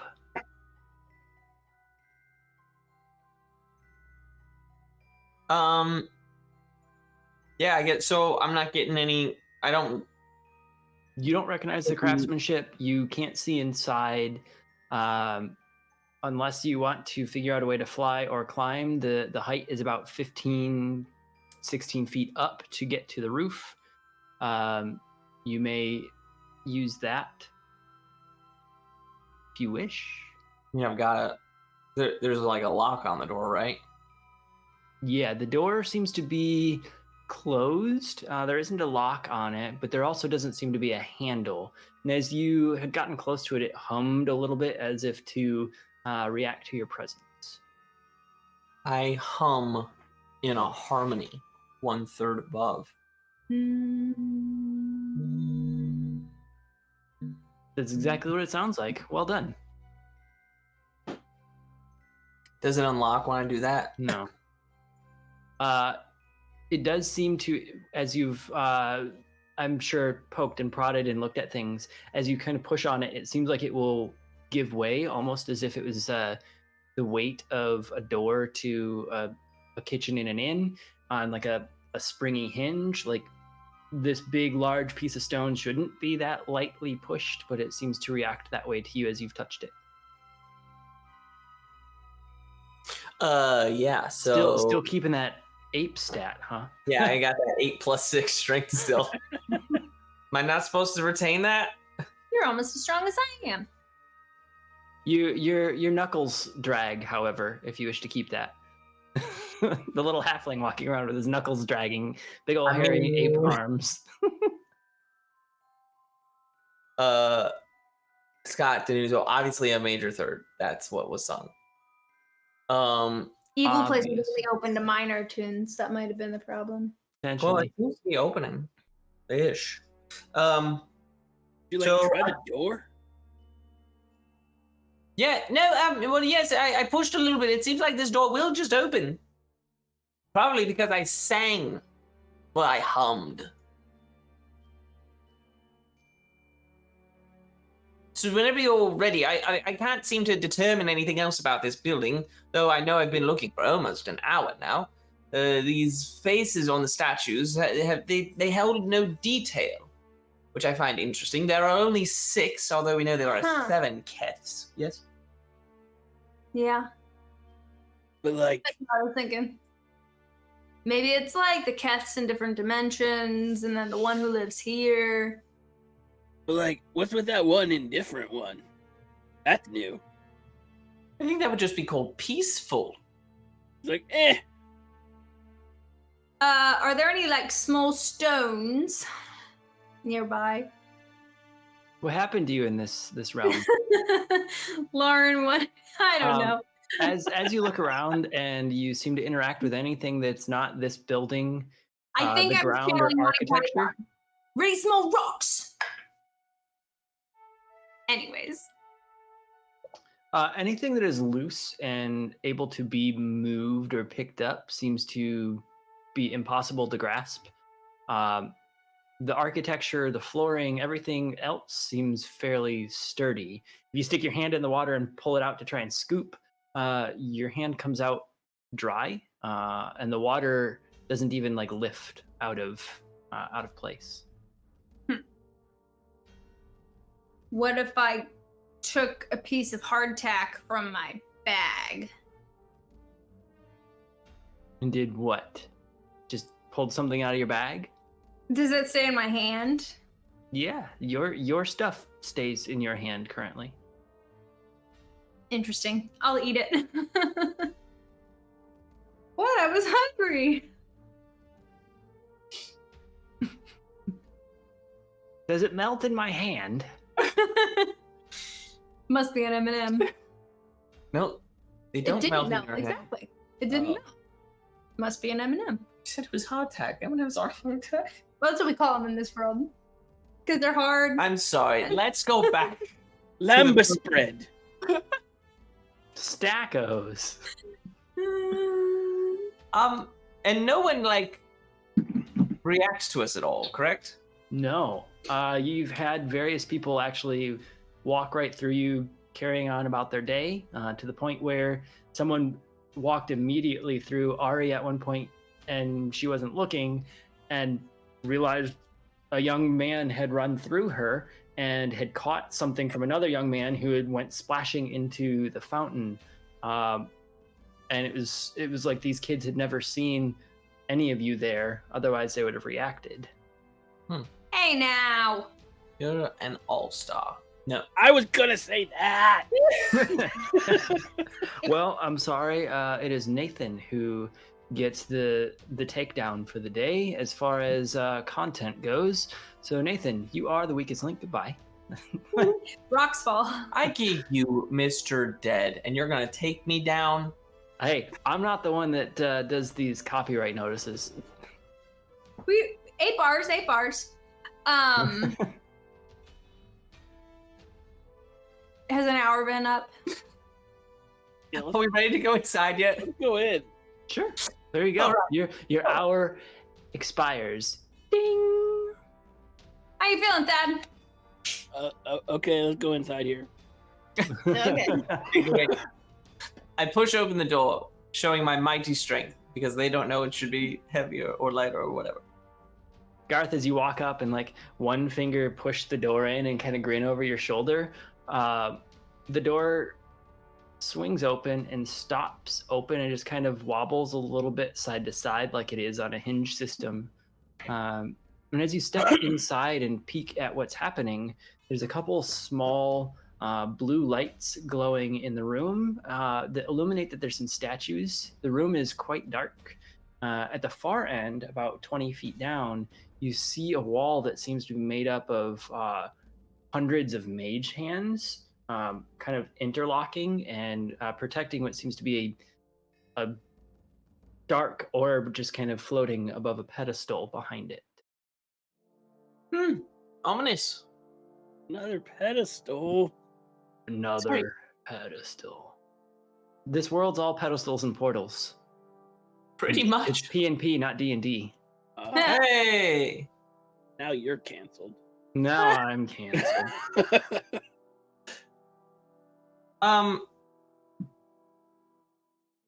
It's very interesting that there's all these mage hands here because there's no one around casting mage hand.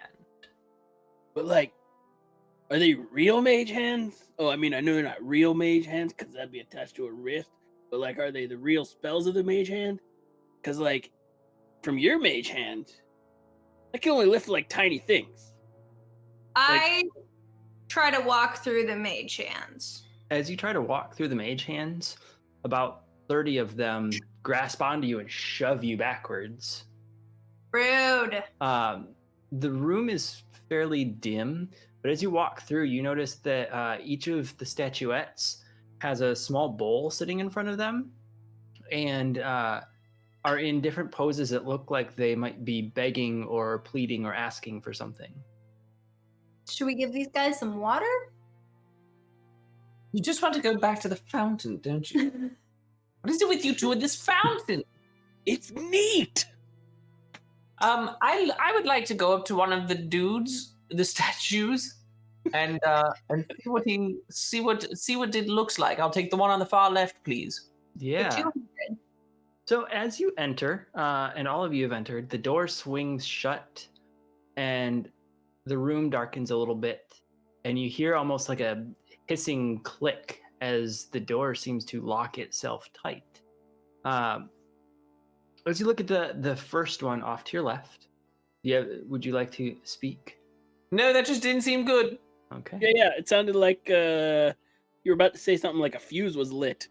That's where my brain went to. Yeah, more or less. What? As you look, we'll number these from doorway to back.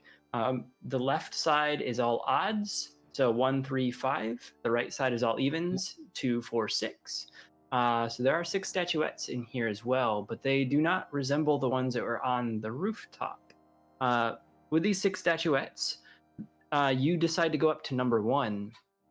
And as you walk up to number 1, the first one on the left, you hear a voice that says, "Give me something that loves to fall but cannot climb, reflects all light but darkens the sky." And then immediately following that, before you can interact or answer, a voice in the back of Garth's head, and Garth's head only, still, the other two hadn't heard this first voice. You hear, "Be careful, son. What you do here will reflect your intent."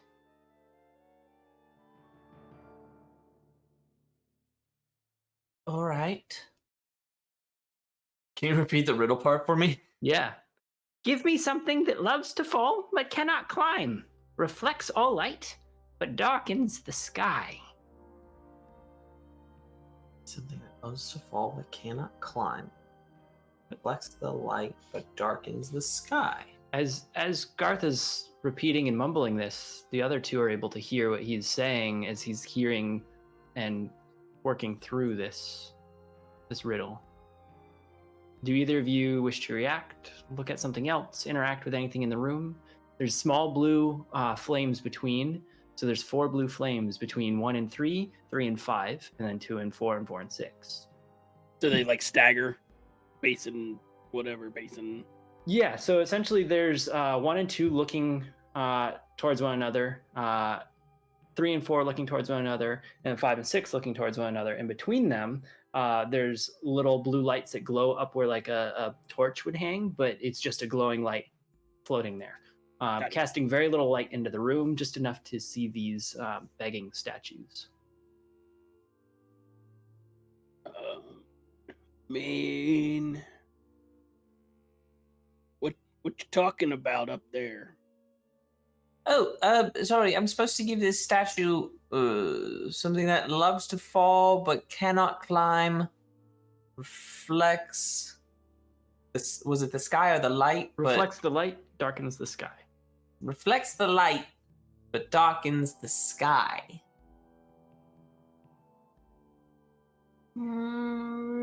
Rain? Or clouds? Clouds don't fall. Clouds don't fall. But rain? Rain does not climb. Oh, Rain Dad would falls. know that. Rain reflects light. A bead of water does. But isn't that steam, water, climbing? True. Yeah, but steam isn't rain. So if we specifically say rain, although how do I give this thing rain?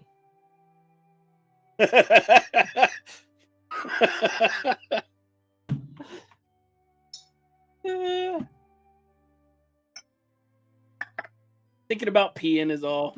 That's all. Transform into an ape again. Earth doesn't pee? Yeah, Nope. but I'm picturing that it's up here. So unless No, someone wants to pick me up, The bowl is sitting down kind of in front of I regret this. Rather quick. Um, let's see here if you guys. Oh, bright light. There we go. So you can see it here. Just so everyone can see what I've depicted. The black dot at the top is the pedestal with the floating orb, and you can see the couplets here of 1 and 2, 3 and 4, 5 and 6, and then the small flames in between each.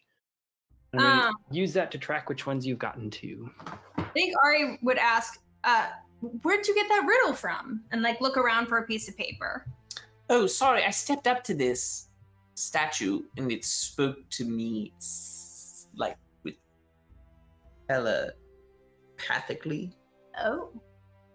Ari wants to walk up to the one across from it. The second one. The second one, yeah, as you walk up to it, in the back of your head, you hear, "Give me something that was formed from a hot liquid, but is now a solid. And in its solid state, it treats bodies and bread just the same." Oh, this one wants something different. And I repeat the rhyme to them, the riddle. Treat bodies and She says, "Give me something that was formed from a hot liquid, is now a solid, and as it's solid, it treats bodies and bread just the same." Yeah, I got lots of those.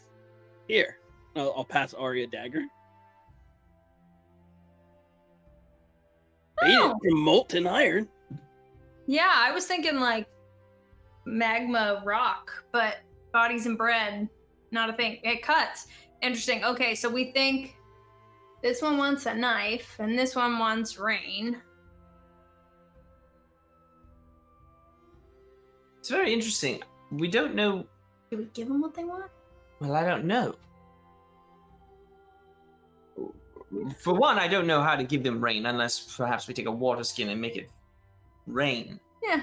But I want to be careful. One wants something that is seemingly harmless. The other wants something dangerous. That's true. Well, Unless- what's the third one want? Why don't you go ask it? Okay. The third one, so on the left side, the second one in, who walks up to it? I'll do it. "Give me something that is prized above all else. It shines like the sun, but it comes from darkness." This one wants a shiny thing that's dark, that's prized above everything. Well, I thought about gold, but it's not dark. But it comes from darkness. But you mine it. Primus? It's dark. What about a diamond? Is a diamond dark? Did it say it wants something that's dark? Says it's in the dark and it shines. I don't know. Oh, it's in the dark? Like I it don't know. I'm comes not from good the at dark? these. Look, just repeat it to us exactly as they said it, and that way we can know what it said. Give me something worth more than something. I don't remember. I walk up to it so that Garth can hear the riddle. Garth walks up to number 3 as well and hears, "Give me something that is prized above all else. Shines like the sun, but comes from the darkness." Okay, I go up to number 4.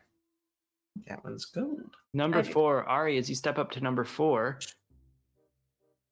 you hear, "Give me something that if it drinks, it dies. But if it eats, it grows." Now this one's weird. I repeat it. If What do you repeat? Give me something that if it drinks, it dies. If it eats, it grows. drinks, die, eats, grows.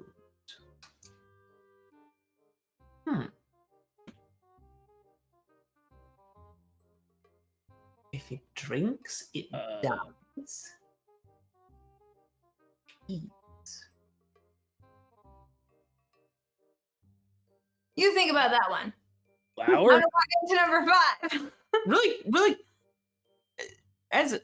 are there any other things in this room besides the pedestal and these beings? No, it's actually quite a empty space. Each of these beings is carved in the same materials, a very, very dark onyxy look to each of them. Obsidian bases, some gold interleaving around them. There's no messaging, there's no remnants of past adventurers. The room is incredibly clean. There's not even dust in the corners. All you have are these 6 figures with a very small platform, only about 6 or 7 inches tall. The bowl sitting on the platform, either at their feet or between their knees if they're in a begging position. Each of them is in some form of begging position, but that doesn't quite matter at the moment as far as what position they're in. They're each only asking you these things. The wall of like interleaved mage hands are of slightly different hues.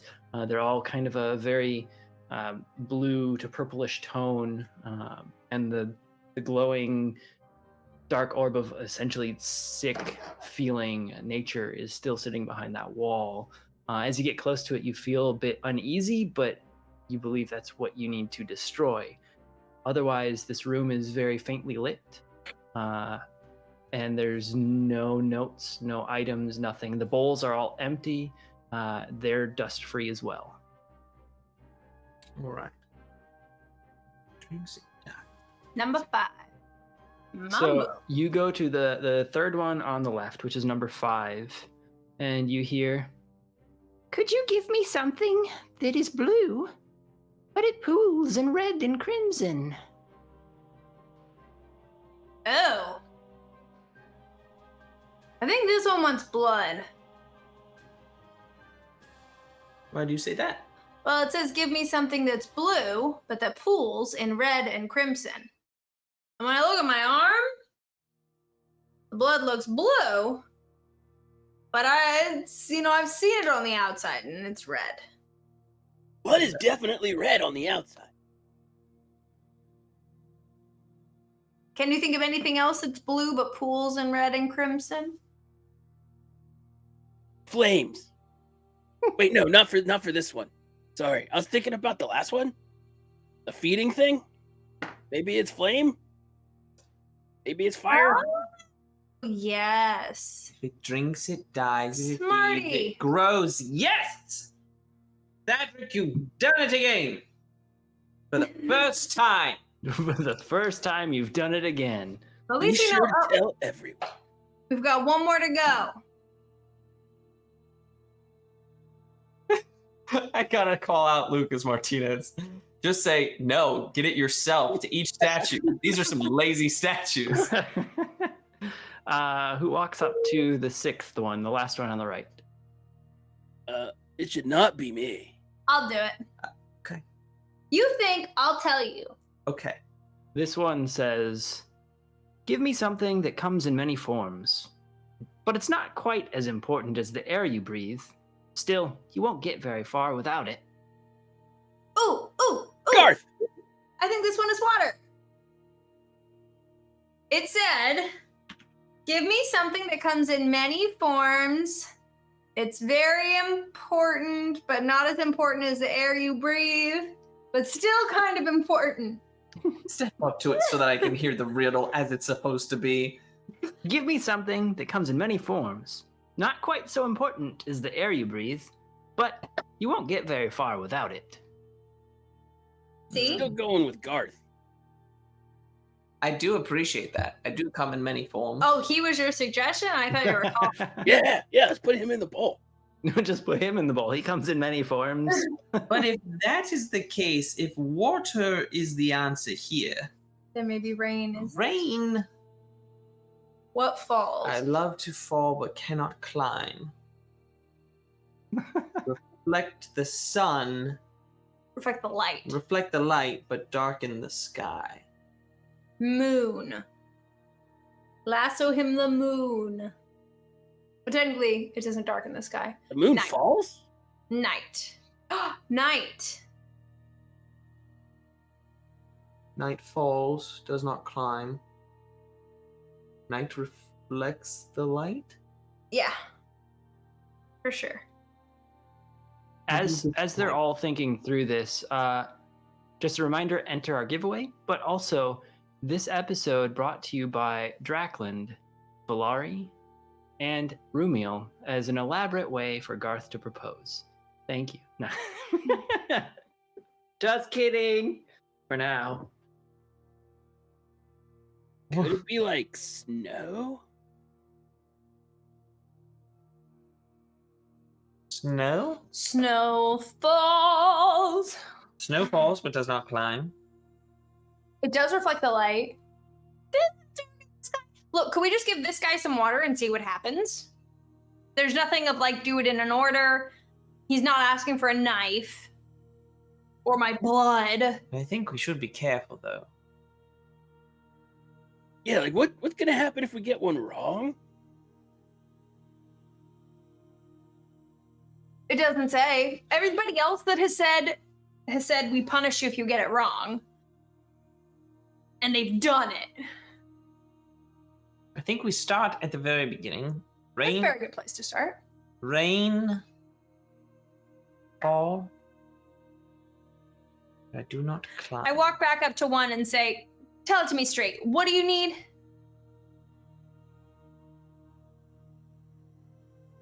Give me something that loves to fall but cannot climb.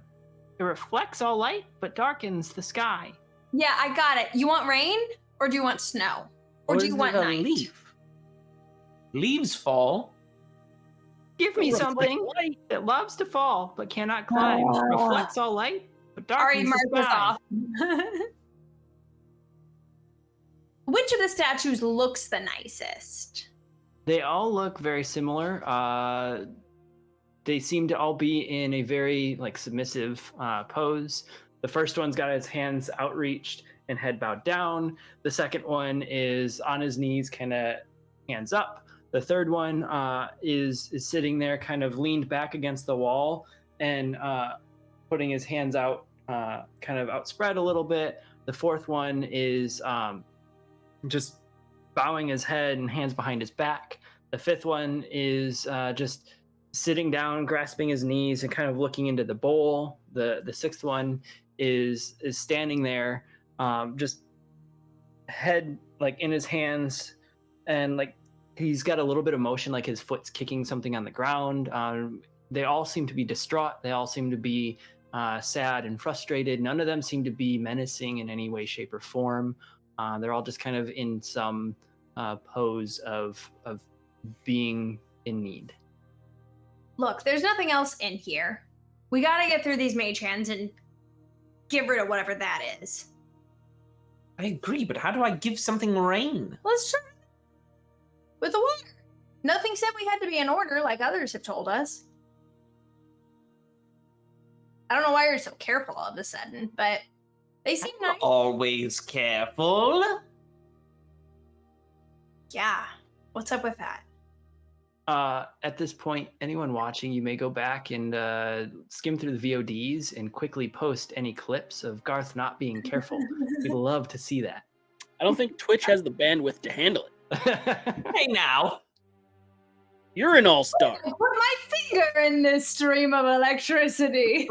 I didn't. I did my pinky in it. What I'm if gonna I take touch my- this black and white glowing liquid, see what happens? I'm gonna take my water skin out and I'm gonna go up to the 6th one and pour some water in the bowl. You pour water in the bowl, and for a moment, there's silence. In the back of your head, you hear, "That's not what I want." He doesn't.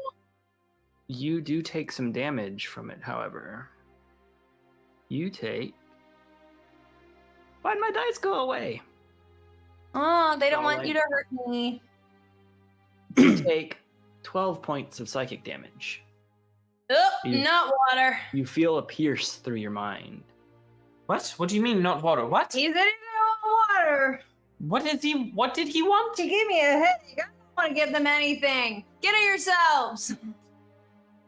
Put Garth in there. Wait, hold up. I need to go back to 6 for the riddle.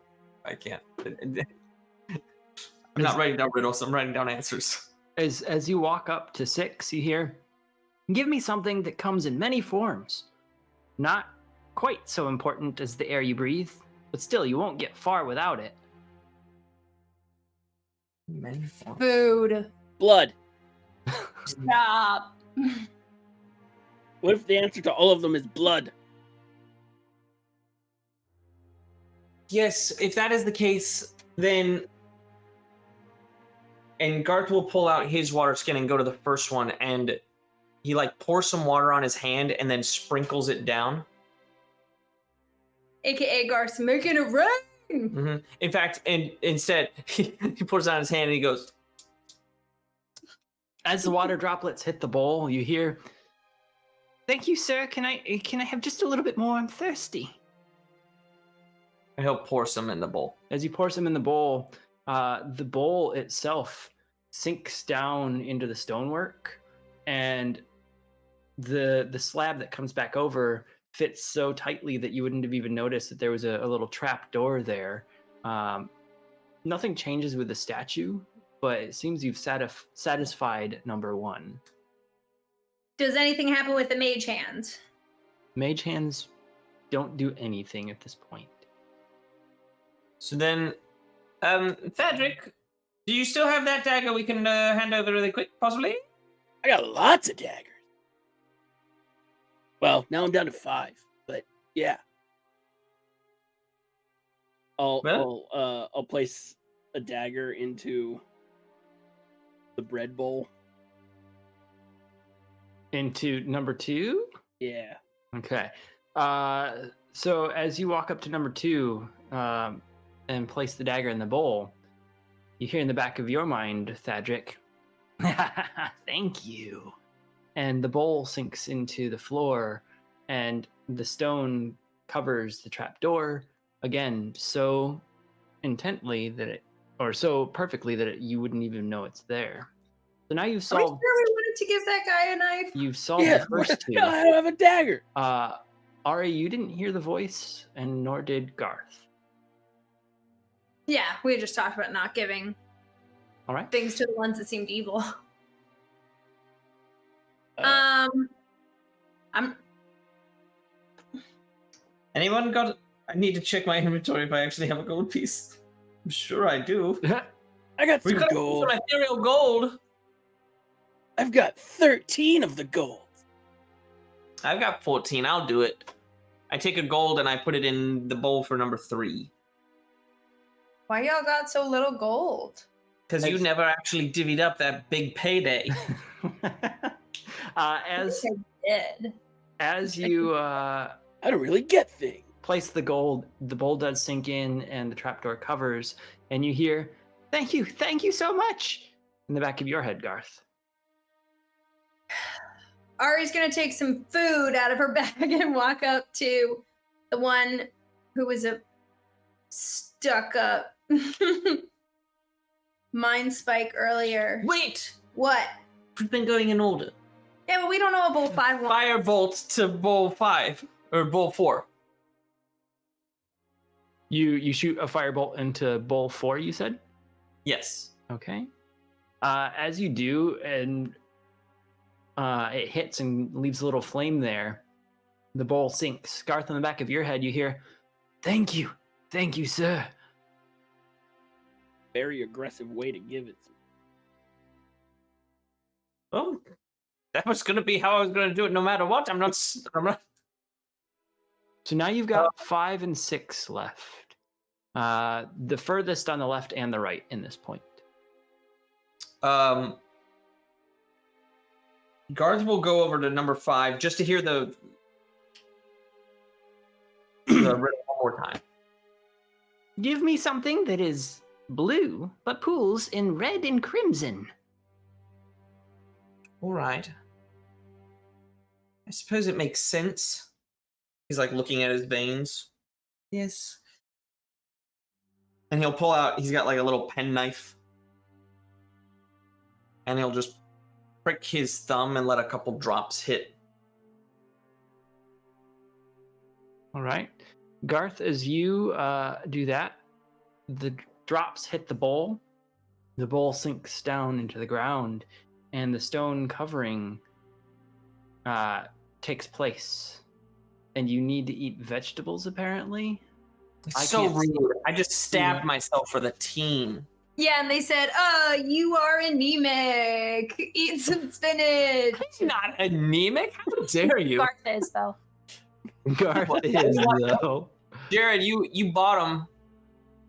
You choose 2. You want a pepper, cucumber, carrot? What are we looking at? Oh, well, definitely the peppers. All right, so I'll eat this pepper. And is the cucumber skin still on the cucumbers? Yeah. Then the cucumber. Oh man, is the cucumber skin still there? It adds just that little bit of bitterness. Yeah. So yummy.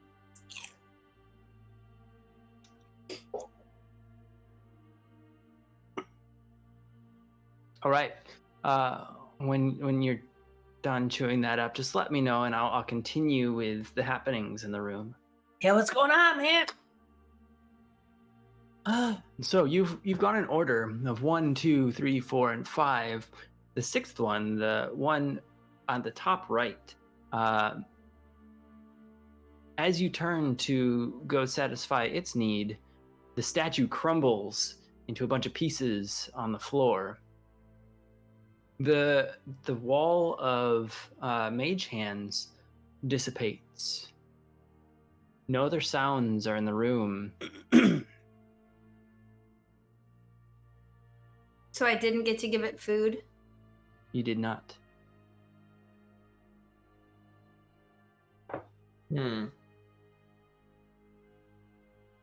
Garth pulls just a strip of cloth out and wraps up his thumb. That's interesting. I think we shouldn't have given that guy a knife. It's just a little dagger. Yeah, but he definitely sounded like the Did he say creepiest thank you? one. Yeah, he was like, "Thanks, guy." Was that the tone? Why don't we go get this bowl or whatever? That is old. Come on, Garth. You're still cautious. Let's go. Garth will take some hesitatingly slow steps towards the pedestal. Does this orb look like that one that we saw when the Mind Flayer was in that basement?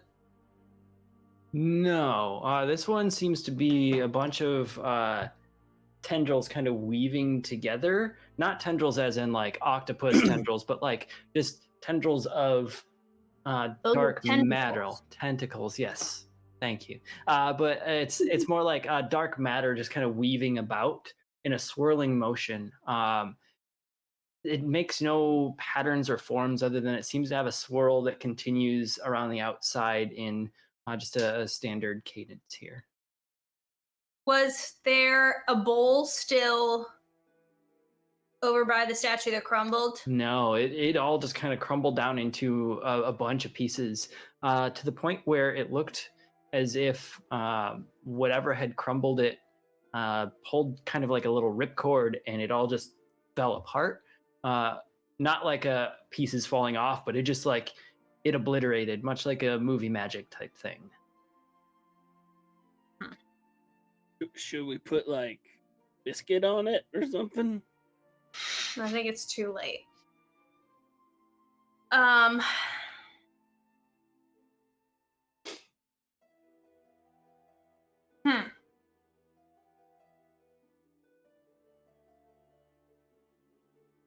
do we defeat this glowing thing? We don't have Valari here to use Mage Hand and stretch it. I mean, I got this magic hammer.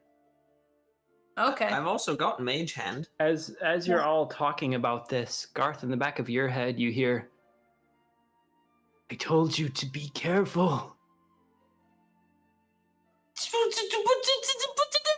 What do you mean? You just be... You talking to me? I'm like getting ready to swing this hammer at this thing. I'm just gonna say, as Nathan, I'm very lost. Well, as you're starting to freak out, you hear once more, just in a calmer tone, "Son, it was based on your intentions, and it seems you've satisfied some of the evil in the room. I'll do my best to protect you." My intentions were good. Now, the room's intentions, that's not my fault. By the way, everyone, yes, sorry, I'm talking to my father, who's a freaking god, who told me to be careful. You gave the dagger, I did the blood, evil. So much evil. Because y'all couldn't slow it. I was only giving things to the ones who were nice. And then they still hurt me. Your dad was a god? Yes, whatever. Let's just prepare for I don't even know what. I mean, the dagger guy said thank you. Like a polite thank you or like a menacing thank you? You know, if I'm being honest, I kind of just ignored his sentiment statement. Like it didn't sound like ha ha ha thank you or something like that, did it? So, as you're all speaking, the orb floats off the pedestal towards Garth. And before any reaction can occur, the orb kind of expands and explodes in the room, and the room disappears, and you're now in the opening of this town square. And then the orb collapses around Garth, and Garth takes a different form. Where Garth stood, an evil creature stands, one with horns, rippling muscles, standing about the size of a human being, a human. You can tell by the eyes and a little bit of the face that whatever the orb did, this may be your Garth inside. Nathan, I have sent you your stat sheet here. I will send you one other thing.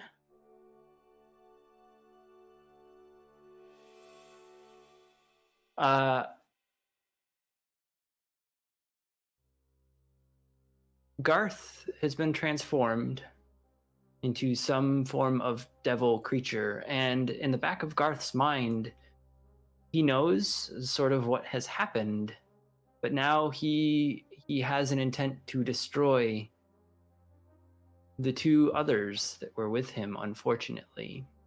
What we're going to do, we're going to have a moment here where we have this horned devil turn on the other two of the party. We're going to roll for some initiative.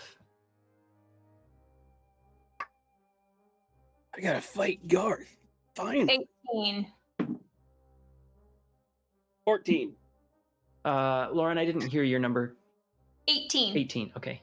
And then we had 14? Yeah. All right.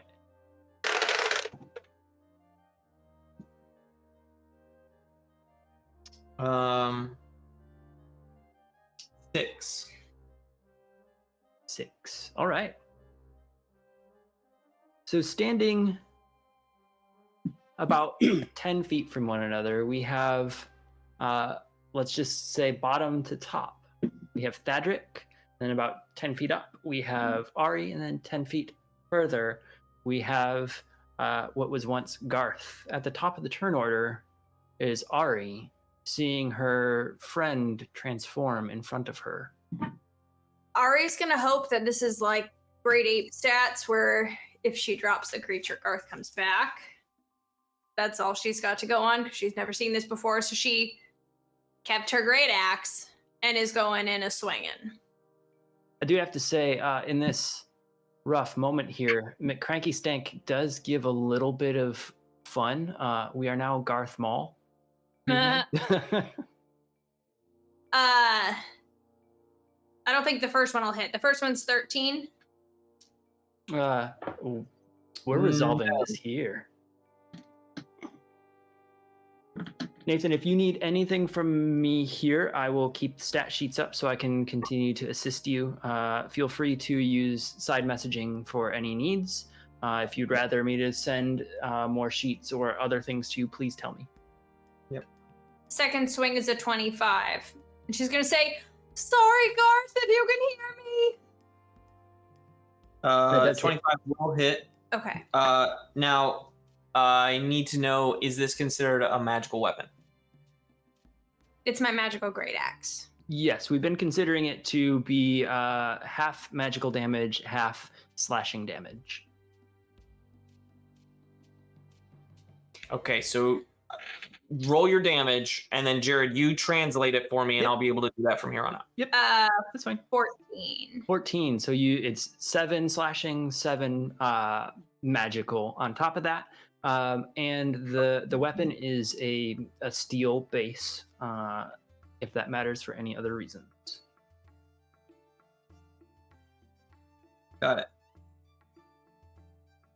Okay. Thadric, it is your turn seeing Ari slash into this transformed version of your friend. Yeah. I don't want to kill Garth much. I guess I could always heal him if I need to. I will reach into my bag and pull out a little puffball thing, little furry puffball thing, and toss it on the ground near Monster Garth's feet, I guess. Okay. And that puffball thing is giant elk. A giant elk. Let me add that to the Giant playing elk comes field. up. And that goes on your turn, correct? Yeah, it's a bonus action to command it. Perfect. So the giant elk that enters, you said lands right next to Transform Garth. Yes, sir. All right. As it lands next to Transform Garth, I don't believe it gets to attack on this turn, but it will be able to on the following turns. Correct. All right. The new evil being here. It looks like you may be looking up some stats. I'll give you a second there, Nathan, if you need. 2 6 here. A necromancer is but a really late doctor. As we are, wow, that works out. I thought you were reading a nice piece of poetry, but it's Buttspot jumping in. It's Buttspot, yeah. Wow. So Very Shakespearean as as Nathan is getting his stat sheet up on a larger screen, just a reminder, we will be giving away a set of dice here in about a half hour to 45 minutes. So you have a small window of time to enter. Exclamation point ticket or exclamation point enter should get you in. If for some reason it's not telling you you've entered successfully, but if it yells at you, that means you're in. So McCranky Stank and the Real Gobshite are part of the giveaway right now, even though we're going to nullify Gobshite's entry. Hold on. Let's chat. Wait. Are you resigning from the show right now? Well, no, because we're giving it away at the end of the show, and at the end of the show, the season's over, so the character no longer exists. Therefore, eligible? Depends. I know what I'm doing. Do you want to join in? He's doing. You want to join in next season? Nathan knows what he's doing. Nathan knows what he's doing. Table the conversation. Just so you know, Sergeant, I'm using everything on this sheet. Yep. that you sent. So, from the side of this demon, his hand goes behind his back, and you see him toss this glowing rope into the air in front of him where Ari is standing, and he speaks a command word. You need to make a dexterity saving throw.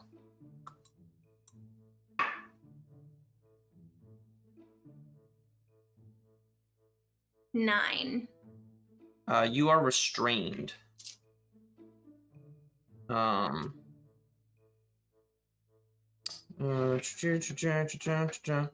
I now have advantage with the longsword I'm holding.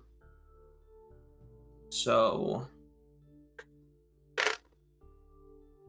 22 to hit. Mm-hmm. You will take 11 points of slashing damage. I'm going to say that because he threw this, he only used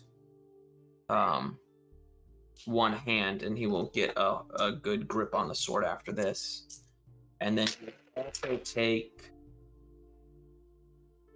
15 poison damage.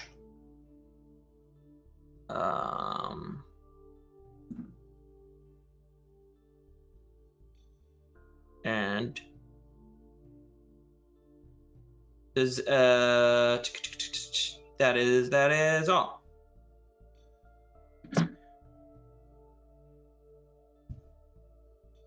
That is all. That is all. All right. Monster Garth is playing to win, it looks like. Ari, it is your turn. You're restrained at the moment. Is there a check for her to get out? Does that wait? I had a turn and then he had a turn. Wouldn't it be Thad next? All right. No, Thad. Thad tossed his giant elk. Oh, it's already back to me. Okay. Already back to you. There's only three. Yeah. There's 3-ish opponents on. Okay. Yeah, I'll try to break out. How much of my personal will do I have? You have enough to know that even if the forces controlling you want to land final blows, you have enough to fight that. So you might be able to, if you're just coming down on somebody and you think that it's going to be lethal damage, you can call non-lethal on it. Can I speak? You can mutter a couple words, but then the force controlling you may mutter something else. You feel it like there's almost two heads. I would try to just say, "Kill me." Before I kill you. Okay. That didn't even make I'm like, I talked to the other voice in my head. I'm like, that didn't even make sense. Like, Your Before taunts are lacking. No one else spoke. It was just you. Just before what? Like just. Well, your message didn't make it through, hopefully. But you can hear a little bit of the tonal differences. There's a softer side to some of it, but you do hear a little bit of like a fight. So both of you may believe Garth is trying to say something, but I wouldn't bet your lives on some of these things unless you're fully sure of what he is saying. Like if it's like a this is definitely Garth, then maybe you can be a bit more sure. So it is Ari's turn. Yes. So I tried to break the free. Would that be a strength? I believe in this case it is. I'm looking up the exact spell that he had used. Say it's a check, right? That's what I'm looking over to. Yep. Yes. Yeah, you can make a strength or dex check. Okay, yeah, I'm not breaking it. Target's choice. Yeah. Oh. So strength. It's still a 9. Yeah. How am I trapped? As he has tossed it at you, it's probably wrapped a little bit around like your appendages. So your arms and legs are a bit held together. I don't see it as like binding you tightly like a mummy, but you're unable to really do much. You can't move. Yes. Can I use my brain to fire magic missile at him? Did you have your weapon out? What she hit me with? That's I think allowed because there isn't anything that you've used to do anything more than yell about it. So you can Rari it. That one's Elena. 10. 10 points of damage. All right. 10 points of damage. Perfect. All right. Bullwinkle. Cedric. How does Monster Garth look when he takes the damage? Like Monster Garth? Is there something specific you're looking for? A face cue? Yeah, I'm looking for if there's arm like a fade between forms on impact, or basically I'm looking for signs of life that Garth is kind of in there. Yeah, as damage hits, whatever you're damaging, whether it's Garth or an outer shell or the new Garth, there's no flicker between. It doesn't seem to be an illusion. There's no change in feature as it takes damage. Okay, so Thad's operating under the assumption that Garth was probably pulled away and replaced with something similar to how Keth did to Ari in the previous one. So because of that, and because Scott Denuzzo has graciously gifted me one of these that I have my final, I'm gonna nat 20 using my it's just gonna be at a level 1, but a guiding bolt. Just a level 1? Just a level 1. Just a guiding bolt. Just does radiant damage, right? Oh, I missed double max damage by 1 point. 47 damage. Radiant.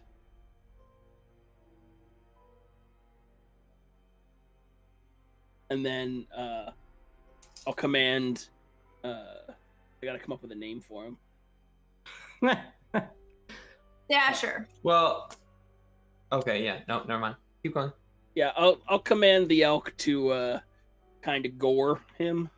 Yeah, so the elk can use hooves or ram, but yeah, he could use ram at this point.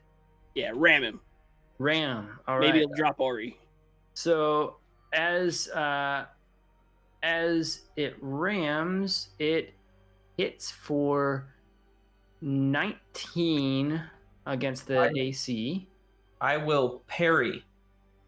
You will parry with my long sword, All which right. means my AC is 22. is 22. So you're able to kind of shove off the attack as this elk tries to ram you. The elk's name is Keith. Keith the elk. Keith the Yeah. elk. Perfect. All right. And is that it for your turn, sir? I still have some distance between. Yeah, you have about 20-ish feet between you. I'll move to be adjacent. Okay. So you move up and you're able to be in line. Ari is a little bit away. No, she's up close and it is still entangled. Yeah. So we go to Ari's turn then. Oh, sorry. Garth's turn. No, you go to my turn. No, no. I am going to swing at Thadric 3 times. All right. That's Since not he just nice. did all of that. So the first one is a 26. And I mentioned I shifted back to my two-handed style. So that'll be 10 points of slashing damage plus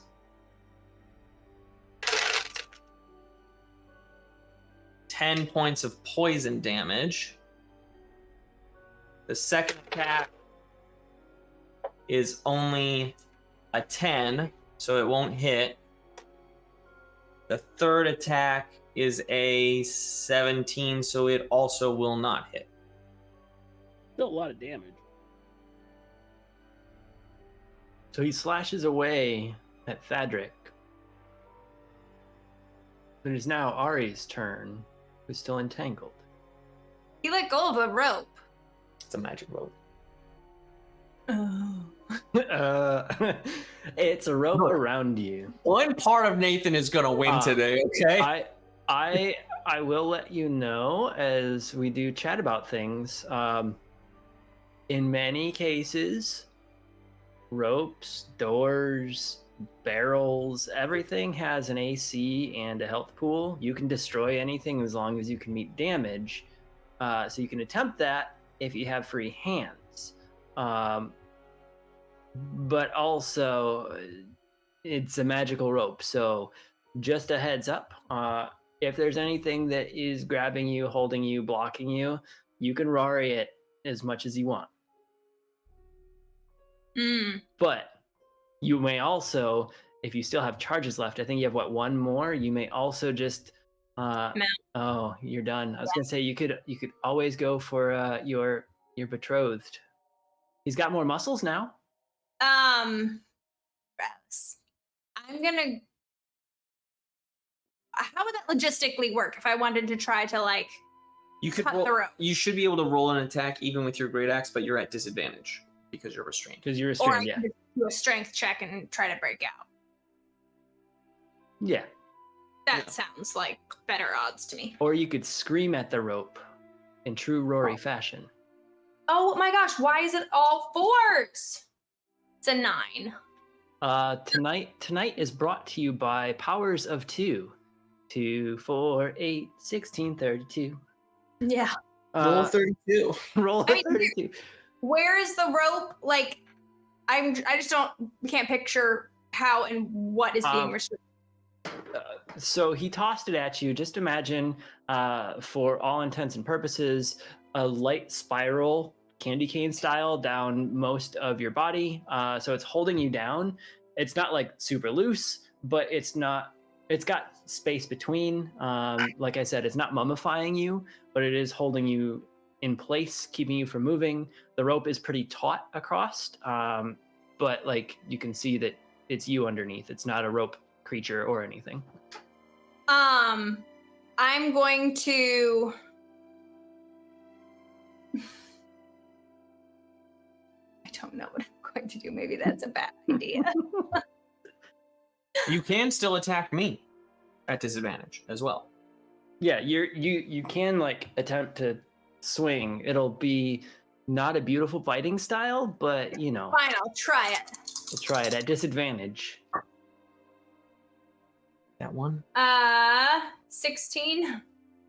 That does not meet AC here. Nope. Oh, multiple swings. You're just gonna go at it. 18. I will parry it. You do not. All right, Mr. Platypus. Is that a Phineas and Ferb reference? Yeah. Hey. To the show. I just think the name's fun. Honey, we have every season on DVD. That's not true. DVD, Hey. Blu-ray, and VHS. Nathan's got it looping all the time. We've got digital downloads. It's everywhere. It's filled That's your all TiVo. Your TiVo is full of it. That's all for Ari. All right, Thadric. Thad's not happy that he got blorped.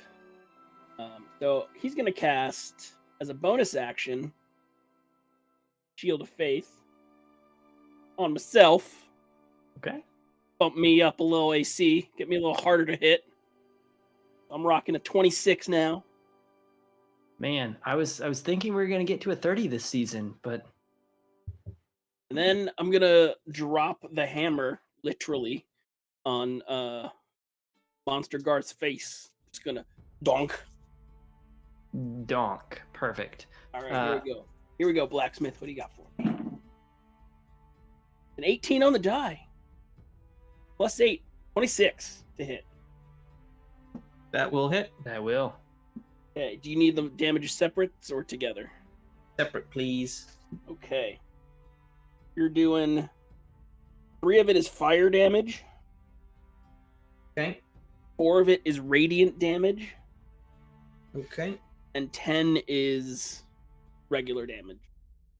Well, regular damage from a magic weapon. Okay. So 10 is regular damage from a magic weapon. Got it. And yeah, that's my nonsense. Elk. Well, because I took the bonus action, I can't command the elk to attack. So Unless it's I just can use my move as a bonus action. But that's a different system. So, Nope, you so can't. the elk is just kind of there now for this round. That's okay.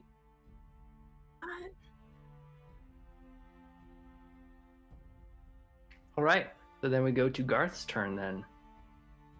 Indeed, we do. Indeed we do. Having just been hit, and I will say, in the absence of such orders, the creature attacks in the fashion appropriate to its nature. Do you not think that an elk who's friendly to us and sees this guy hitting you wouldn't charge? He will use hooves in this case to kick out. It is a 16 for the attack, so it does not make through. Cool, just as long as it Yep. tries. Thank you. Thank you. There's so many moving pieces. It's great to Yeah. have everyone at the table working together. Or against one another or whatever.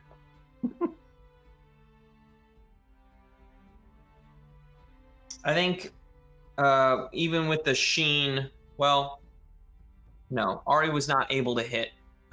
He's got her restrained. He's gonna do his best to take out. So first roll. What did you clang over there? What was that Uh, gentle crystal noise? It was this against a glass. The glass is okay. 17. I rolled a 25 will not hit, will it? No. I think he's at 26 right now.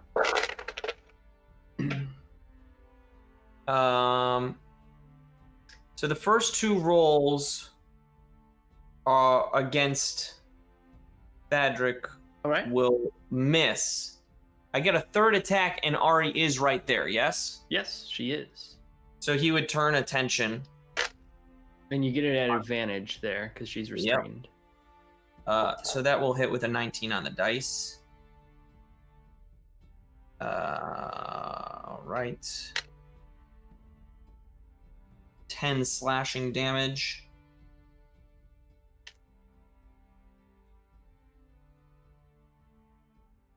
7 poison damage.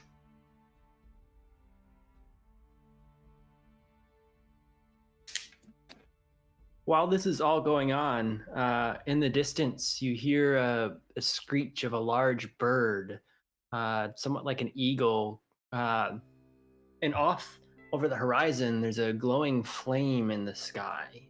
It seems to be a few hundred feet out, but coming this general direction. Ari, it's your turn.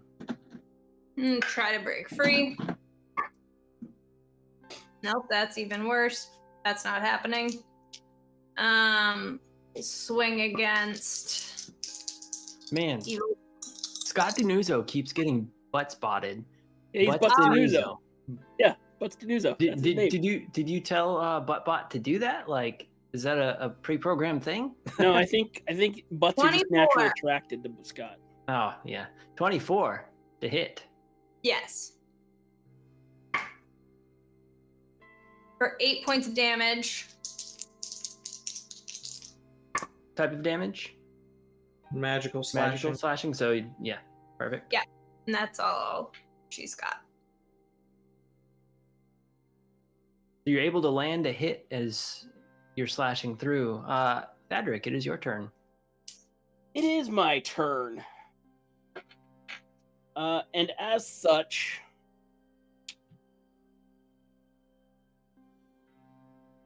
let's see. Ari's taken a little bit of damage, yes. Yeah, she's more than bloodied. Well, I can't burn a full thing here, but I can give you a lovely healing word as a bonus. Okay, what word? Probably fountain. Aww. Jeepers. It's not a lot, but you get 8 back. You get 8 hit points back. And then, for my action, Thad would like to drink the potion of enlarge that he has. The infinite potion of grow and shrink. Okay. Basically, I want that extra D4 damage. There you go. You go up a size. Does that lower his AC? Not in this system. The only change is a D4. According to if it functions like enlarge.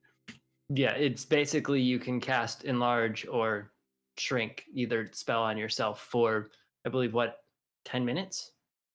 Yeah, up to 1 minute. Oh, up to 1 minute. Yes. Yeah. So 10 rounds. Okay. Is it my turn? Then I guess the elk would clip clop you in the face. Clip clop the elk attempts to clip clop a face. It is only a 9 to hit. Nope. Keith. Poor clip clop Keith. He's no Panthros. No Panthros. Garth?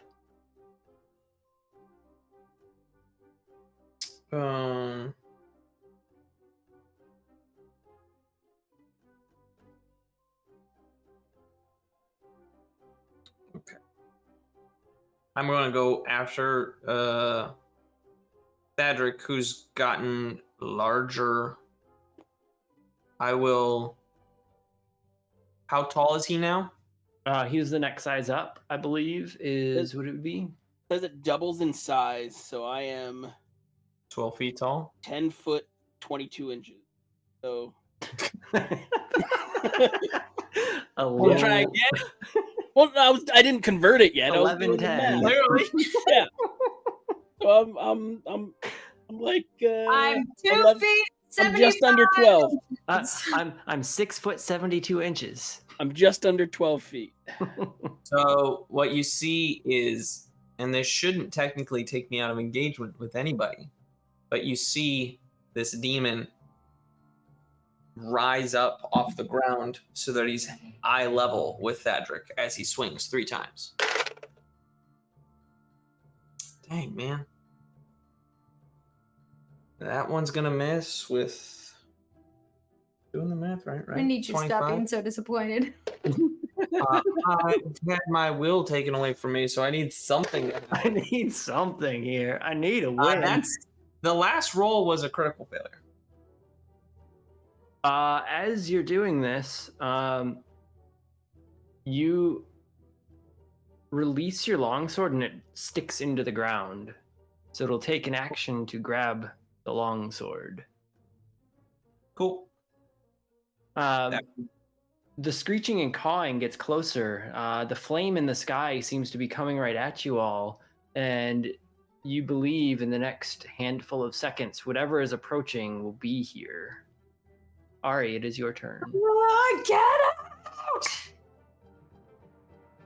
I hate this. I'm gonna use Indomitable, and reroll, because that one was...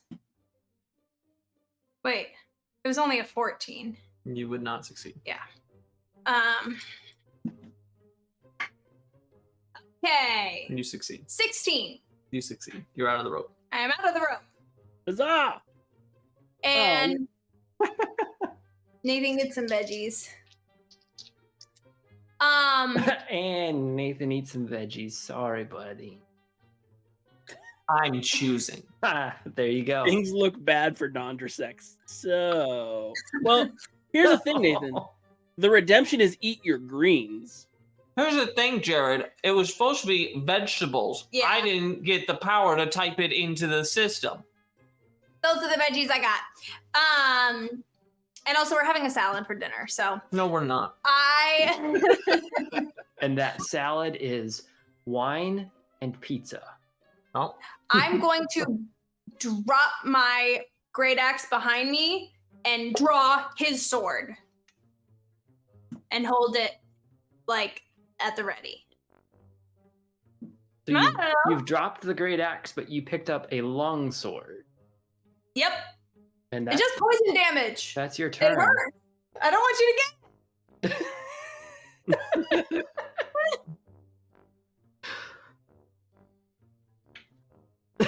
You picture Ari yelling this up at him. I don't want you to get it. Just yelling it up at Gar. Big ol' Thadric, it's your turn. Big ol' Thadric. I'm gonna 10 foot, 22 inches of you. Yep. I'm gonna hammer donk him. Hammer donk. At this point, it's like a little hammer. He's like, ding. Oh, only 19 on the die. I got so excited for a second. Only. 27 to hit. That grazes by. Nice. It's gonna be 7 radiant damage. Okay. 2 fire damage.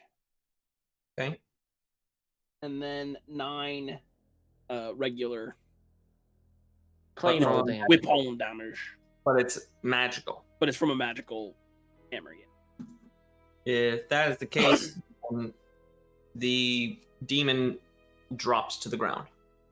As the demon drops to the ground is rumbling at this point. Whatever is coming your way is close enough that you see up in the sky, this flame is seemingly a bird on fire, or a bird made of fire flying in. Firebird. It's a Pontiac. It's a Pontiac. There you go. Below, there's a unicorn with a small goblin rider and a sword outstretched. Alongside this unicorn, there's a pack of wolves and a pack of apes that are running alongside. And you notice that there's a couple flying pieces of weaponry that are glowing yellow and changing their shape and form. And as all of this is coming in, it just, as the demon hits the ground, it all just collides with the group at one point. You all hear a clatter of battle and screams, and then silence. Everything goes black. Now, the ringing slowly dissipates from each of your ears. And as Thadric sits up, he looks around and he's left alone back in the town on the island. There's dead bodies around, both from the undead and Keth laying a little bit away. His friends, his party aren't there. Soldiers rush up. Sir, are you all right? He's got the hammer. This is the new guy. We've heard about him. Where's your party?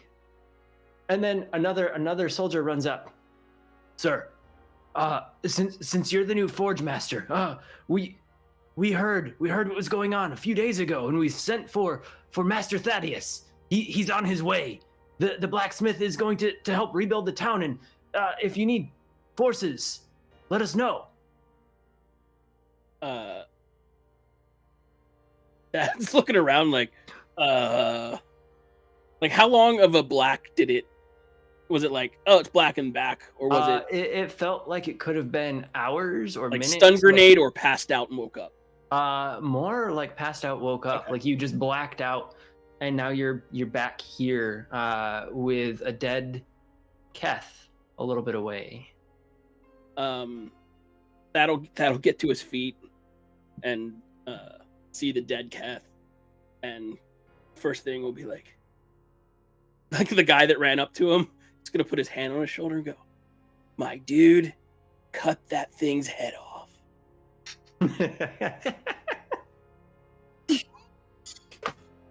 Now,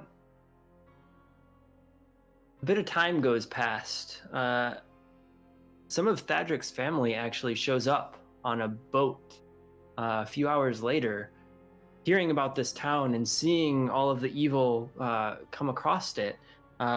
They knew this is where they had to help.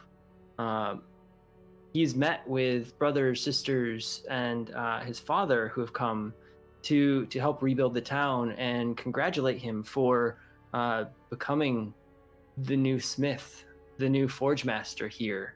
And we're gonna step away from Thadric's story briefly here a second. Garth, the ringing in your ears is almost so unbearable. It feels like someone's ringing triangles right next to you, and you sit up, and you're in a moment of dream state. And standing in front of you is a young version of Keth that you recognize, and he looks at you, and he's got his hands outstretched, and he puts them up. I sincerely apologize for the others. This was never my intention. Thank you for dealing with them and for bearing the evil that I had to deal with and that others had to. You are a very strong soul indeed. And he stands there and stares at you briefly. Asgarth sitting in just an expanse for a moment.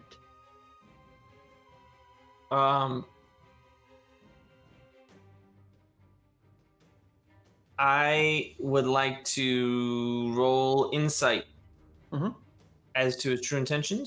Yeah.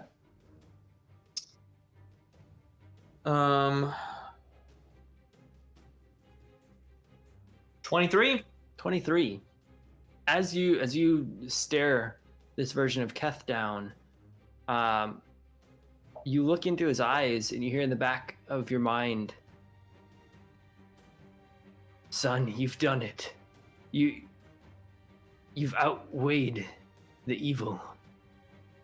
He's here to thank you briefly while I try to right things."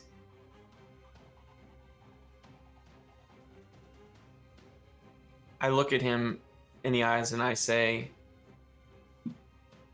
if your heart ever turns to be like theirs, I will stop at nothing.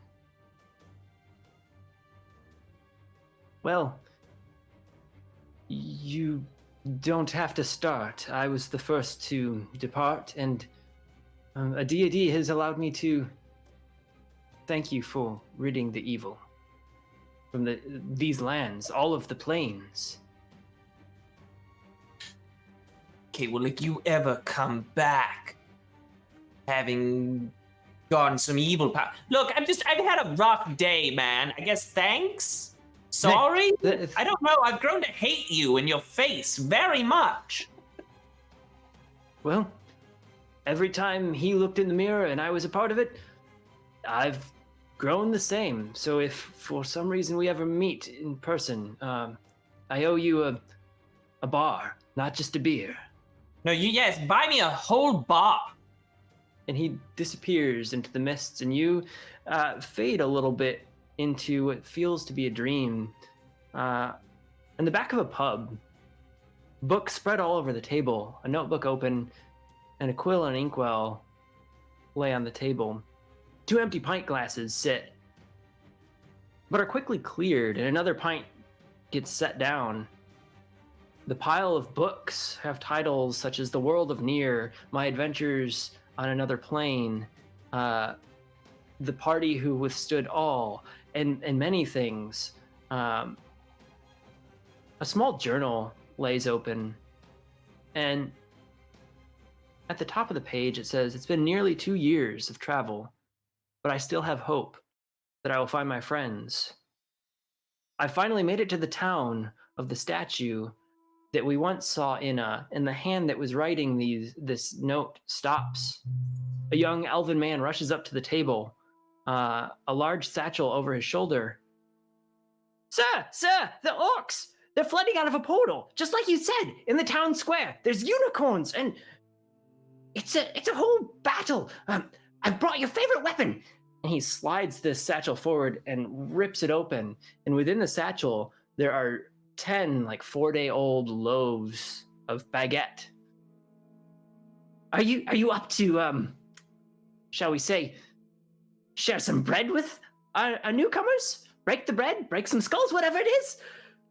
This young elf, probably merely 45, 50 years of age, is dancing eagerly in place and looks to Garth, who has a small tuft of gray in his hair, and the books spread across the table. "Sir, what do you want to do?"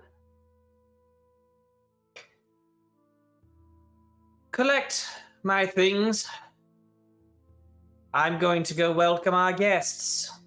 All right, here. And he grabs a busboy walking over, probably a young man of maybe 10 or 12 years of age. What's this? Bread? I usually get tips of gold. Follow this man out and just hold the bag open. Have fun, kid. And he pats the youngster on the back, slips a coin into the young man's pocket, and the kid is just standing there staring at Garth. "Oh, okay. What are we doing with this?" We'll stop there. Oh, I had a great... Wait, can I get my one-liner? Yeah, go for it. Go for it. Do it. Have you ever watched bread rise? And it starts to float out of the bag? The jaw drops of this kid. Whoa. Yes, let's go kill some... We're killing things with this bread, right? There we go. We'll stop there. And he's just staring at the bread as it's floating out of the bag. In a training yard, swords are clanging, shouts are heard.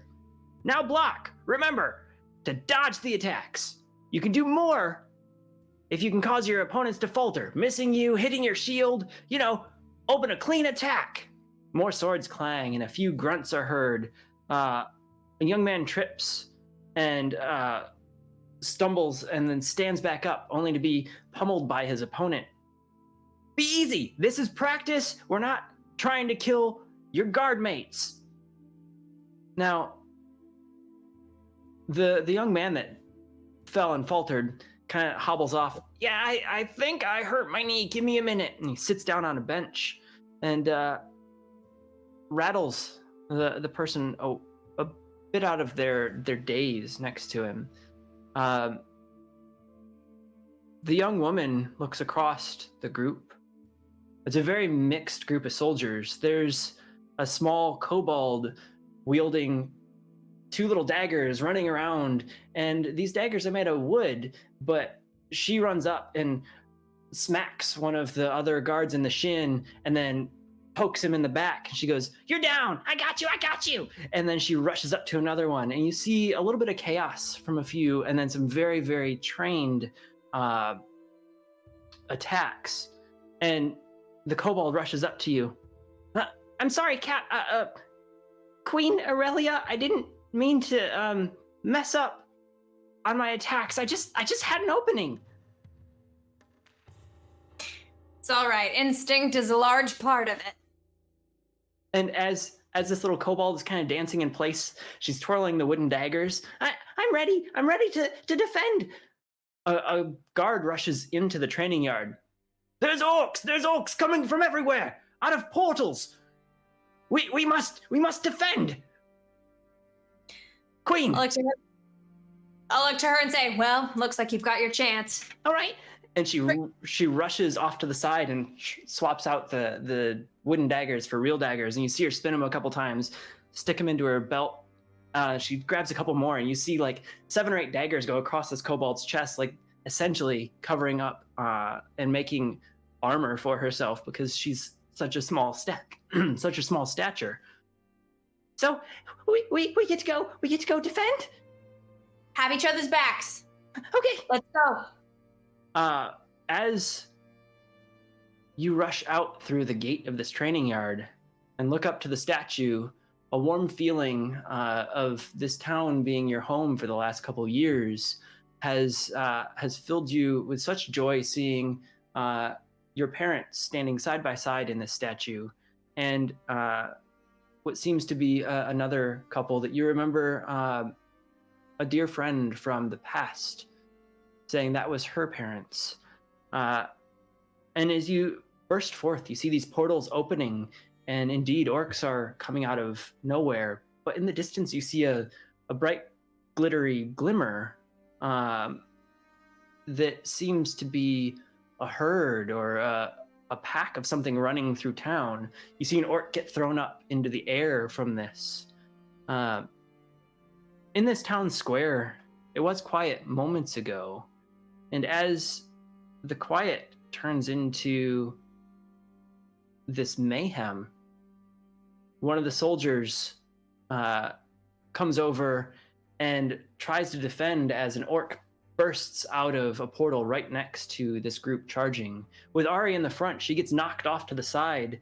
One of the soldiers lifts her up and gets her to her feet, placing a sword in hand. Here you go, ma'am. We know you're better with a sword than without. And he grabs a stick from off the ground, and they pummel this orc that had burst through.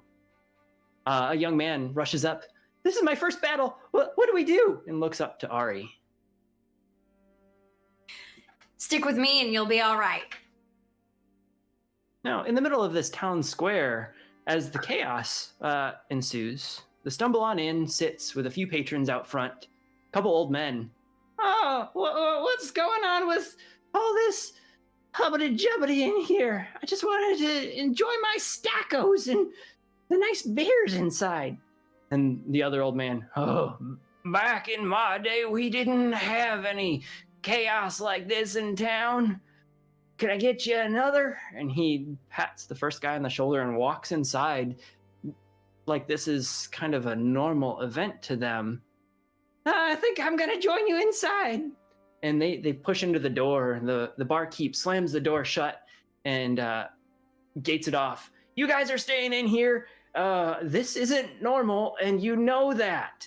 Every time chaos happens, you two just sit back with a beer, and it's not safe. And as the door slams shut and these voices are ringing out, a little shop right next to the Stumble On Inn has a bright storefront. A bunch of pastries and candies sit in the window, and the sign above swings just a little bit as an arm of an orc that gets lopped off hits it. And as it swings back into view and slows down, it can be read as the TikTok and Shadow Bakery and Candy Shop.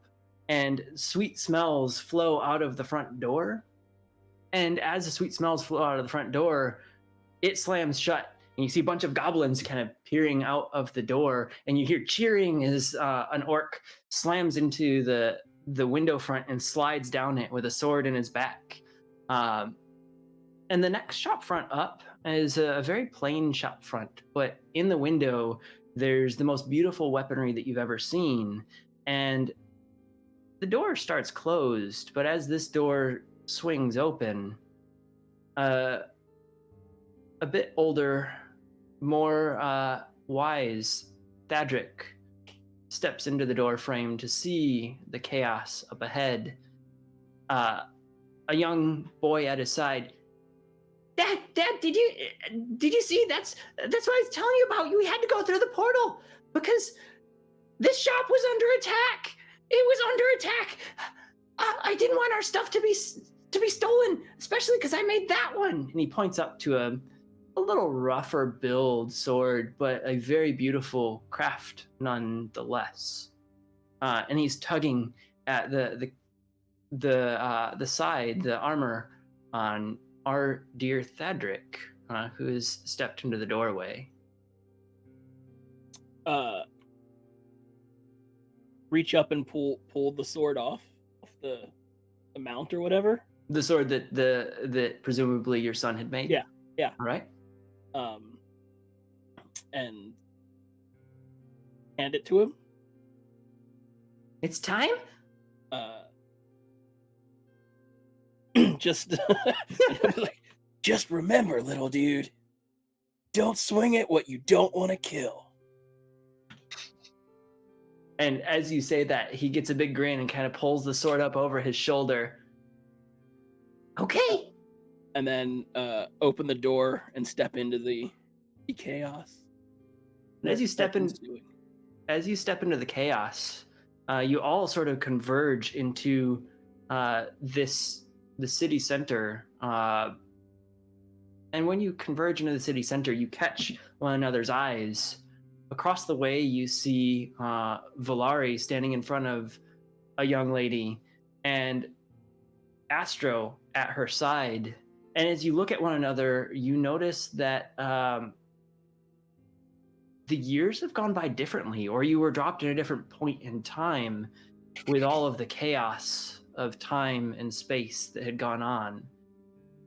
And in that moment, there's a brief silence amongst the chaos. It goes in slow motion for about 2 seconds of time as you all catch one another's eye, and that glint and happiness of battle, of friendship, of the years past comes back.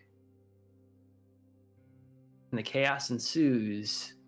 And within a matter of hours, the town is protected, the portals are closed up, and a joyous party resounds. Beers flowing from the Stumble On Inn, pastries and treats being brought out from the little delicatessen. There's the young son of Thadric who is cheering about all of his endeavor today. He got to slice at one orc, didn't quite make a kill, but he joined in the fight to protect the city and to protect his family's livelihood. And in that moment, it's bliss.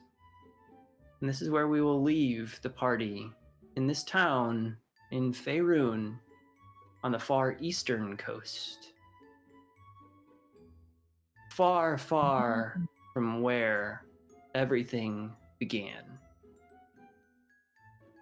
So, this isn't even where we were supposed to be. It never is. it never is, but there's plenty of fun and secrets there around Thadric and his mirrors everywhere. But we're here to give away some dice as well. So thank you for tuning in. We are still going to keep playing, but we're going to take a little bit of time off of our live play. So August is going to be no live play, but we'll have some reruns. If we do have live play, we'll definitely let you know. Well, if we do, it'll be a one shot. It'll be some other stuff. We may be bringing in the group. I mean, the wedding one shot could happen because who knows? Who knows? Do follow our socials. So Instagram and our Discord are the top two places you can get information about us. We are on Twitter and Facebook. Yes, we do engage there, but Instagram and Discord are the ones that we have the highest engagement on and the most attention on. So do join in there. Also stick around for a few minutes to see who the winner is and who we're going to raid tonight. But in September,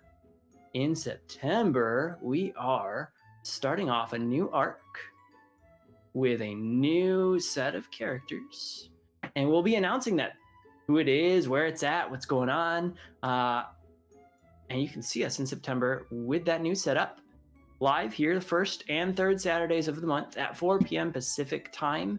I'm not going to say standard or daylight because that doesn't matter. It changes out from under us enough, but we are continuing with a new, fresh setup. And do keep in touch with all of our social, because guess what? We do have other stuff that could be going on. We've always tried to get a third week, so maybe we'll have some sporadic third weeks of the month that are different storylines, and we will announce that when we know more. And as I'm trying to find the giveaway, let me just go to this tab way over here. I gotta go to this pewter thing across the room. My tablet doesn't work so well. We're gonna close this giveaway in 10 seconds. So in 10 seconds, if you haven't typed !ticket or !enter, now is the chance. Do it now. 10, 9, 8, 7, 6, 5, 4, 3, 2, 1. Closed giveaway, butts. And we're going to choose a giveaway winner. And this was a TV countdown. Come on, Nathan. Scott Denuzzo is our dice winner. So Butts Denuzzo. Congratulations. Yay, Thank you for tuning in. Thank you for all of your support, everybody. And let's go give some love to another channel. Mr. Hoy, who is that channel that we are rating? I believe we're going over to Quest and Chaos. Yeah, Quest and For Chaos. some more 5e. Nope, I think they're doing Call of Cthulhu, actually. Scott, you won dice. You won But our dice. countdown was TV. But if you want, I will definitely find you a CRT TV, big old thing. Sorry, Bud. Man, Buttspot is going hard against Scott. Sorry, not sorry, buddy. But join the raid, and we will see you live in September and potentially a time or two in between. Off. Thank you. Yo, thank you. And we are out.